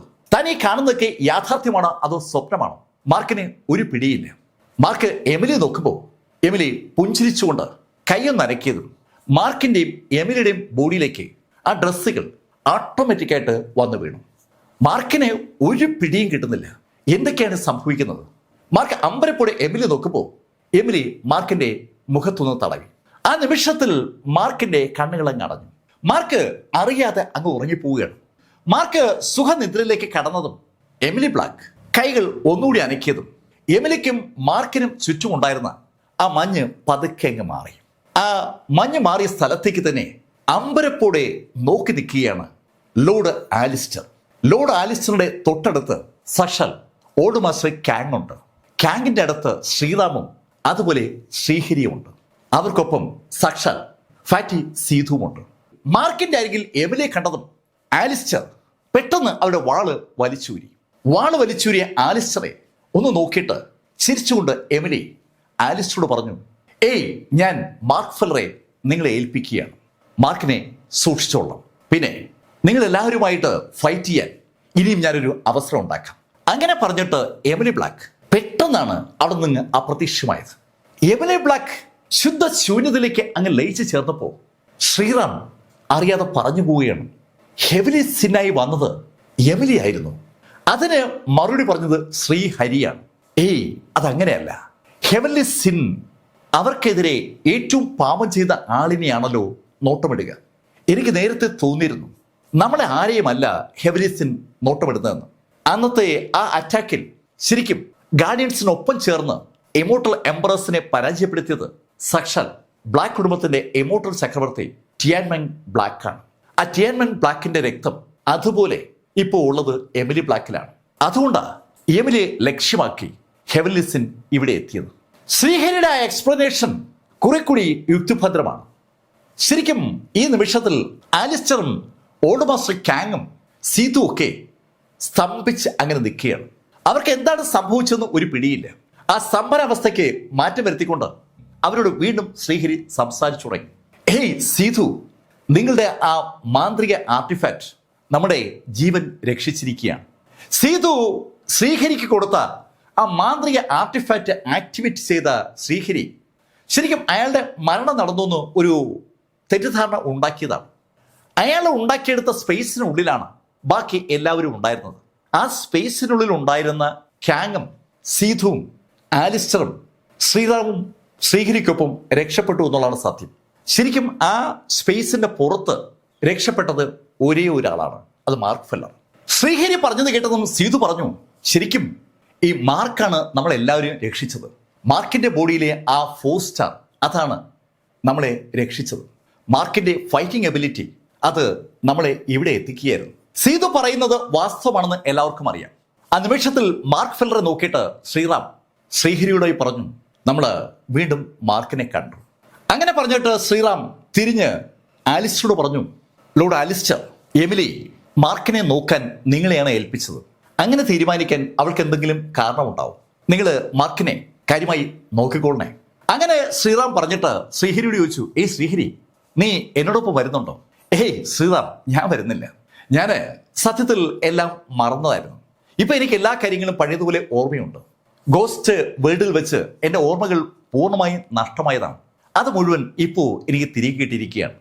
നേരത്തെ അവിടെ ആൾക്കൂട്ടത്തിനിടയിൽ വെച്ച് ശ്രീഹരി എല്ലാവരെയും കണ്ടിരുന്നെങ്കിലും ശ്രീഹരിക്ക് ആരെയും തിരിച്ചറിയാൻ കഴിയുമായിരുന്നില്ല. ശ്രീറാമിന് പക്ഷേ ശ്രീഹരി അറിയും. പക്ഷെ ആൾക്കൂട്ടത്തിൽ മാർക്കിനെ ആ സമയത്ത് കാണാൻ പറ്റിയിരുന്നില്ലെന്ന് മാത്രം. ശ്രീറാമും ശ്രീഹരി അങ്ങനെ പറഞ്ഞതും ലോർഡ് ആലിസ്റ്റർ മാർക്കിനെ ഒരു കൈകൊണ്ട് പൊക്കിയെടുത്തു. അതിനുശേഷം ലോർഡ് ആലിസ്റ്റർ അവരെല്ലാവരും നോക്കിയിട്ട് അവരോടായി പറഞ്ഞു, താങ്ക് യു. പിന്നീട് ഒന്നും പറയാൻ നിൽക്കാതെ ലോർഡ് ആലിസ്റ്റർ ആകാശത്തേക്ക് അങ്ങ് ഉയർന്നു. നിന്ന നിൽപ്പിൽ അവർ ആകാശത്തേക്ക് ഉയരുമ്പോൾ അവരുടെ ഇടത് കൈയിൽ സാക്ഷൽ മാർക്ക് ഫെല്ലർ ഉണ്ട്. മാർക്കിനെ തൂക്കിക്കൊണ്ട് അവർ ആകാശത്തൂടെ അങ്ങനെ പാഞ്ഞു പോകുമ്പോൾ സീതു അവിടെ നിൽക്കുന്ന ആളുകളോട് പറഞ്ഞു, മാർക്കിനെ അവർ നോക്കുമായിരിക്കും അല്ലേ? മാർക്കാണ് തൻ്റെ ജീവൻ മടക്കി നൽകിയതെന്നുള്ള ഒരു ചിന്ത ആ ഫാറ്റി സീതുവിനുണ്ട്. അതുകൊണ്ടാണ് ഫാറ്റി സീതു അങ്ങനെ പറഞ്ഞത്. അത് കേട്ടതും ഓൾഡ് മാസ്റ്റർ കാങ് സീതുവിനോട് പറഞ്ഞു, ഏയ് അവര് ആലിസ്റ്റർ കുടുംബത്തിലെ അല്ലേ, അവർക്കൊരിക്കലും മോശമായിട്ടൊന്നും ചെയ്യാൻ കഴിയില്ല, നമുക്ക് അവരെ വിശ്വസിക്കാം. അങ്ങനെ കാങ് പറഞ്ഞതും ശ്രീറാമും ശ്രീഹരിയും അവരോട് യാത്ര പറഞ്ഞ് അവിടുന്ന് പുറത്തേക്ക് നീങ്ങി. അല്പസമയം കഴിഞ്ഞതും അവരുടെ തൊട്ടുപുറകെ കാങ്ങും സീതു ആ 4 പേരും കൂടി പുറത്തേക്ക് നീങ്ങുമ്പോൾ 10,000 ആളുകൾ അവിടേക്ക് വന്നതിൽ പുറത്തേക്ക് പോയ ആളുകളുടെ എണ്ണം വെറും 6 ചുരുങ്ങിയിരിക്കുകയാണ്. ആ 6 പേരിൽ 2 പേർ ശ്രീറാമും ശ്രീഹരിയുമാണ്. അവിടുന്ന് പുറത്തേക്ക് ഇറങ്ങിയ ശ്രീറാമും ശ്രീഹരിയും സംസാരിച്ചുകൊണ്ട് നടക്കുമ്പോൾ സീതു അവരുടെ അടുത്തേക്ക് ഓടിയെത്തി. സീതു അവരോട് പറഞ്ഞു, നോക്ക്, നിങ്ങൾക്ക് എൻ്റെ വീട്ടിലേക്ക് വരാൻ താല്പര്യമുണ്ടെങ്കിൽ ഞാൻ നിങ്ങൾക്ക് എല്ലാ സൗകര്യങ്ങളും ചെയ്തു തരാം. ഈ സെയിന്റ് കിങ്ഡത്തിൽ എൻ്റെ വീട്ടിൽ കിട്ടാത്ത ഒന്നും ഉണ്ടാവില്ല. ഏത് മാന്ത്രിക ആയുധങ്ങളും കൾട്ടിവേഷൻ ടെക്നിക്കുകളും എന്ന് വേണ്ട, നിങ്ങൾ ആഗ്രഹിക്കുന്ന എന്തും ഞങ്ങളുടെ അടുത്തുണ്ടാവും. ശരിക്കും മോഹിപ്പിക്കുന്ന ഒരു കാര്യമാണ് സീതു ശ്രീഹരിയോടും ശ്രീറാമിനോടും പറഞ്ഞത്. ആദ്യം അതിന് മറുപടി പറഞ്ഞത് ശ്രീഹരിയാണ്. ഹേയ് ഫാറ്റി സീതു, താങ്കളുടെ നല്ല മനസ്സ് എനിക്ക് മനസ്സിലാകുന്നുണ്ട്. പക്ഷേ എനിക്കൊരു കുഴപ്പമുണ്ട്. ഒരു സ്ഥലത്തും ഉറച്ചു നിൽക്കില്ല എന്നതാണ് എൻ്റെ കുഴപ്പം. ഞാനിങ്ങനെ അലഞ്ഞുകൊണ്ട് നടക്കുന്ന ആളാണ്. എനിക്ക് മറ്റു കുഴപ്പം കൂടിയുണ്ട്. എവിടെയെങ്കിലും തിന്മ കണ്ടാൽ അവിടെ ഇടപെടും. ഇത് രണ്ടും ഇല്ലെങ്കിൽ ഞാനില്ല. സീതുവിന് ശ്രീഹരി പറയുന്നത് മനസ്സിലാകുന്നുണ്ട്. ഓരോരുത്തർക്കും അവരവരുടേതായ ഒരു രീതി ഉണ്ടാവുമല്ലോ. സീതുവിനോട് യാത്ര പറഞ്ഞിട്ട് ശ്രീറാമിനോടായി ശ്രീഹരി പറഞ്ഞു, ബ്രദർ, നമുക്കിനി എന്തെങ്കിലും കാണാം. അങ്ങനെ പറഞ്ഞ് ശ്രീഹരി ഒരു പ്രത്യേക ദിശയിലേക്ക് അങ്ങ് നീങ്ങി. ശ്രീറാമും സീതുവിനോട് പറഞ്ഞു, സീതു, നിങ്ങളുടെ ഓഫർ എനിക്ക് ഇഷ്ടപ്പെട്ടു. പക്ഷേ നമ്മൾ 2 വ്യത്യസ്ത ദിശകളിൽ സഞ്ചരിക്കേണ്ട ആളുകളാണ്. അതുകൊണ്ട് നമുക്ക് ഇവിടെ വെച്ച് പിരിയാം. അങ്ങനെ പറഞ്ഞിട്ട് ശ്രീറാം ഓൾഡ് മാസ്റ്റർ കാങ്ങിനോട് പറഞ്ഞു, ഓൾഡ് മാസ്റ്റർ, പരിചയപ്പെട്ടതിൽ ഒരുപാട് സന്തോഷം. ഏയ് ശ്രീറാം, ഞാനാണ് അങ്ങനെ പറയേണ്ടത്. ഞാൻ ഒരുപാട് മിടുക്കരായ യോദ്ധാക്കളെ കണ്ടിട്ടുണ്ട്. പക്ഷെ നിങ്ങളെപ്പോലൊരു മിടുക്കനെ ഞാൻ കണ്ടിട്ടില്ല എന്നതാണ് സത്യം. നിങ്ങളുടെ കഴിവ്, സ്കില്ല്, അത് ശരിക്കും എന്നെ അതിശയിപ്പിച്ചിരിക്കുകയാണ്. എനിക്കൊപ്പം നിങ്ങൾ കൂടുകയാണെങ്കിൽ നമുക്കൊരു ടീമായി മുന്നോട്ട് പോകാം. അത് കേട്ടതും ശ്രീറാം കാങ്ങിനോട് പറഞ്ഞു, ഓൾഡ് മാസ്റ്റർ, എൻ്റെ സഹോദരൻ പറഞ്ഞത് തന്നെയാണ് എനിക്ക് പറയാനുള്ളത്. ഞാനും എവിടേക്കെങ്കിലുമൊക്കെ അലിഞ്ഞു തിരിയാൻ ആഗ്രഹിക്കുന്ന ആളാണ്. ഞാൻ സെറ്റിലായി കുറേ കാര്യങ്ങളൊക്കെ ചില സ്ഥലത്തൊക്കെ ചെയ്തിട്ടുണ്ട്. അത് വർഷങ്ങൾക്ക് മുമ്പാണ്. അതൊക്കെ പണ്ട്. ഇനി എനിക്ക് പറ്റില്ല. അപ്പോൾ ഇനി അവസരം ഉണ്ടെങ്കിൽ നമുക്ക് കാണാം. അങ്ങനെ പറഞ്ഞത് ശ്രീറാമും യാത്രയായി. ഇപ്പൊ അവശേഷിക്കുന്നത് കാങ്ങും സീതുവും മാത്രമാണ്. അവർ രണ്ടുപേരും ഒന്നും മിണ്ടാതെ അവിടെ കുറെ നേരം അങ്ങനെ ഇരുന്നു പോവുകയാണ്. എന്തൊക്കെയാണ് സംഭവിച്ചതെന്ന് രണ്ടുപേർക്കും ഒരു പിടിയുമില്ല എന്നാണ് സത്യം. ശരിക്കും ഈ നിമിഷത്തിൽ മാർക്കിനെയും കൊണ്ട് പറക്കുകയാണ് സാക്ഷാൽ ലോർഡ് ആലിസ്റ്റർ. അവര് ഒരു പ്രത്യേക സ്ഥലത്തെത്തി. അതൊരു മിസ്റ്റിക് വേൾഡാണ്. ആ മിസ്റ്റിക് വേൾഡിലെ കിടക്കയിൽ എത്ര ദിവസം മാർക്ക് ഫെല്ലർ കിടന്നു എന്ന് മാർക്കിനെ അറിയില്ല എന്നാണ് സത്യം. മാർക്ക് കണ്ണു തുറക്കുമ്പോൾ നല്ല വൃത്തിയുള്ള ഒരു മുറിയിൽ താൻ കിടക്കുന്നതാണ് മാർക്ക് കണ്ടത്. കിടക്കുന്ന എണീറ്റ മാർക്ക് സാധാരണ പുറത്തേക്ക് വരുമ്പോൾ മറ്റൊരു മുറിയിൽ കട്ടിലിൽ ചാരി കിടക്കുകയാണ് സാക്ഷാൽ ലോർഡ് ആലിസ്റ്റർ. സുന്ദരിയായ ആലിസ്റ്ററെ കണ്ടതും മാർക്ക് അവരടുത്തേക്ക് വന്നു. ഏയ് ലോർഡ് ആലിസ്റ്റർ, ഞാനെങ്ങനെയാ ഇവിടെ എത്തിയത്? മാർക്കിനെ കണ്ട് ചിരിച്ചുകൊണ്ട് കട്ടിലിൽ എണീറ്റ ആലിസ്റ്റർ മാർക്കിനോട് ഇരിക്കാൻ പറഞ്ഞിട്ട് മാർക്കിനെ വിളിച്ച് ഒരു കസേരയിലേക്ക് ഇരുത്തി. അതിനുശേഷം ആലിസ്റ്റർ മാർക്കിനോട് ചോദിച്ചു, ഏയ് മാർക്ക്, ആരാ പെൺകുട്ടി? പെൺകുട്ടിയോ? ഏയ് മാർക്ക്, 4th ലെവലിൽ നിന്നോടൊപ്പം ഉണ്ടായിരുന്ന ആ പെൺകുട്ടി ആരാണ്? ലോർഡ് ആലിസ്റ്റർ, അത് എമിലി ബ്ലാക്കാണ്. എമിലി ബ്ലാക്കോ? എമിലി ബ്ലാക്കും നീ തമ്മിൽ എന്താ ബന്ധം? ആ ചോദ്യത്തിന് ഉത്തരമായി മാർക്കിന്റെ കഥ പറഞ്ഞു. ഭൂമിയിൽ വെച്ച് അവർ തമ്മിൽ കണ്ടുമുട്ടിയ ആ നിമിഷം മുതൽ ഇതുവരെയുള്ള കഥ മാർക്ക് സംഭവ ബഹുലമായിട്ട് തന്നെ ശരിക്കും ഒരു ചലച്ചിത്രം അവതരിപ്പിക്കുന്ന ശൈലിയിൽ ലോർഡ് ആലിസ്റ്ററോട് പറഞ്ഞു. കഥ കേട്ട് കഴിഞ്ഞപ്പോൾ ആലിസ്റ്റർക്ക് വല്ലാത്തൊരു കൗതുകം. ഹേയ് മാർക്ക്, നിന്റെയും എമിലി ബ്ലാക്കിന്റെയും ജീവിതം ശരിക്കും രസകരമാണ്. അപ്പോ ഈ 4th ലെവലിൽ വെച്ചാണ് നിങ്ങൾ രണ്ടുപേരും ആദ്യമായി ഭാര്യ ഭർത്താക്കന്മാരായി ജീവിക്കുന്നതല്ലേ? അങ്ങനെ ആലിസ്റ്റർ ചോദിച്ചപ്പോഴാണ് മാർക്ക് അതിനെക്കുറിച്ച് ആലോചിക്കുന്നത്. ആ സംഭവങ്ങളൊക്കെ ഒരു സ്വപ്നമായിട്ടാണ് മാർക്ക് കാണുന്നത്. പക്ഷെ മാർക്കിന്റെ ബോഡിയിൽ എമിലി ബ്ലാക്കിന്റെ കൈവിരലുകൾ പതിഞ്ഞിരിക്കുന്നത് ഇപ്പോഴും മാർക്കിന് അറിയാം. മാർക്കിന് എമിലിയുടെ ഒരു ഗന്ധം ലഭിക്കുന്നുണ്ട്. തങ്ങളിനി ഭാര്യ ഭർത്താക്കന്മാരായി അവിടെ കഴിഞ്ഞു. ആലിസ്റ്റർ ആ ചോദിച്ചപ്പോൾ മാർക്കിന്റെ ഉള്ളിൽ ആ ചോദ്യം ഇങ്ങനെ കടന്നു വരികയാണ്. മാർക്ക് ആലിസ്റ്ററോട് പറഞ്ഞു, ലോർഡ് ആലിസ്റ്റർ, അങ്ങനെ ചോദിച്ചാൽ എനിക്ക് അറിയില്ല. ശരിക്കും എന്താ സംഭവിച്ചതെന്ന് ഇപ്പോഴും എനിക്കൊണ്ട് മനസ്സിലാകുന്നില്ല. എമിലി എങ്ങനെ അവിടെ എത്തിയെന്നും എനിക്കറിയില്ല. മാർക്ക് എമിലിയെ കുറിച്ച് അങ്ങനെ പറഞ്ഞതും ആലിസ്റ്റർ എന്തോ ആലോചിക്കുകയാണ്. അത് കണ്ടതും മാർക്ക് ആലിസ്റ്ററോട് ചോദിച്ചു, ലോർഡ് ആലിസ്റ്റർ, ശരിക്കും എനിക്ക് നിങ്ങളെക്കുറിച്ചും അറിഞ്ഞാൽ കൊള്ളാമെന്നുണ്ട്. നിങ്ങൾ ആരാ? നിങ്ങൾ എന്താ എങ്ങനെ? ആ ചോദ്യത്തിന് ഉത്തരമായി ആലിസ്റ്റർ അവരുടെ കഥ പറഞ്ഞു.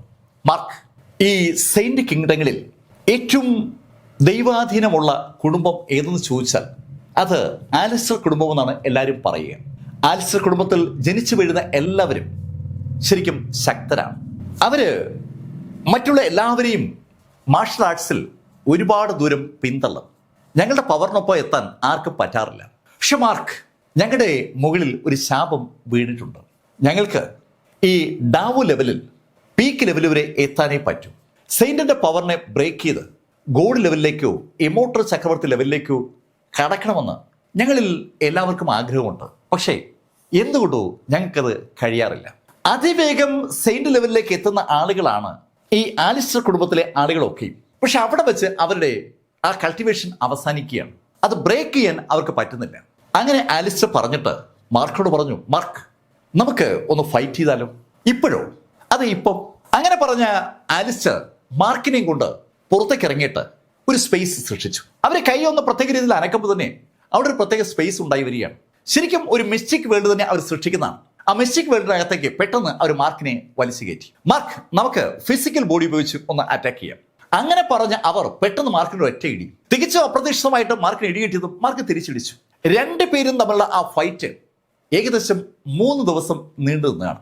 ഈ ലോർഡ് ആലിസ്റ്റർ ആള് അതിശക്തിയാണ്. മാർക്കും ആലിസ്റ്ററും തമ്മിലുള്ള ആ യുദ്ധം 3 ദിവസം കഴിഞ്ഞപ്പോൾ ആലിസ്റ്റർ മാർക്കിനോട് പറഞ്ഞു, മാർക്ക്, ഇനി നമുക്ക് സോഡ് വെച്ച് നോക്കാം. അടുത്ത 2 ദിവസം സോഡ് ഫൈറ്റ് ആയിരുന്നു. സോഡ് ഫൈറ്റ് തുടങ്ങിയപ്പോൾ തന്നെ മാർക്കിന് ഒരു കാര്യം ബോധ്യമായി. സോഡ് ഫൈറ്റിൽ ആലിസ്റ്റർ തോൽപ്പിക്കാൻ തനിക്കാവില്ല. അവര് ഒരുപാട് ടെക്നിക്കുകളാണ് പഠിച്ചു വെച്ചിരിക്കുന്നത്. പക്ഷെ അവർ ഒരിക്കൽ പോലും ഈ ഡിവൈൻ ടെക്നിക്കൽ ഉപയോഗിച്ചില്ല എന്നതും മാർക്ക് ശ്രദ്ധിച്ചു. ഒരാഴ്ച രണ്ടുപേരും അങ്ങോട്ടും ഇങ്ങോട്ടും ഫൈറ്റ് ചെയ്തപ്പോൾ മാർക്കിന് ഒരു കാര്യം മനസ്സിലായി. തൻ്റെ സോൾ ടെക്നിക്കും അതുപോലെ ഫിസിക്കൽ കപ്പാസിറ്റിയും ഒരുപാട് വർദ്ധിച്ചിരിക്കുകയാണ്. അവരുടെ ആ ഫൈറ്റ് അവസാനിച്ചതും മാർക്ക് കൗതുകത്തോടെ ലോർഡ് ആലിസ്റ്ററോട് ചോദിച്ചു, ലോർഡ് ആലിസ്റ്റർ, ഞാൻ ഒരു കാര്യം ചോദിക്കട്ടെ, ശരിക്കും താങ്കളുടെ കപ്പാസിറ്റി എന്നൊന്ന് കാണിക്കാവോ? മാർക്കിനെ ഒരു കാര്യം അറിയാം.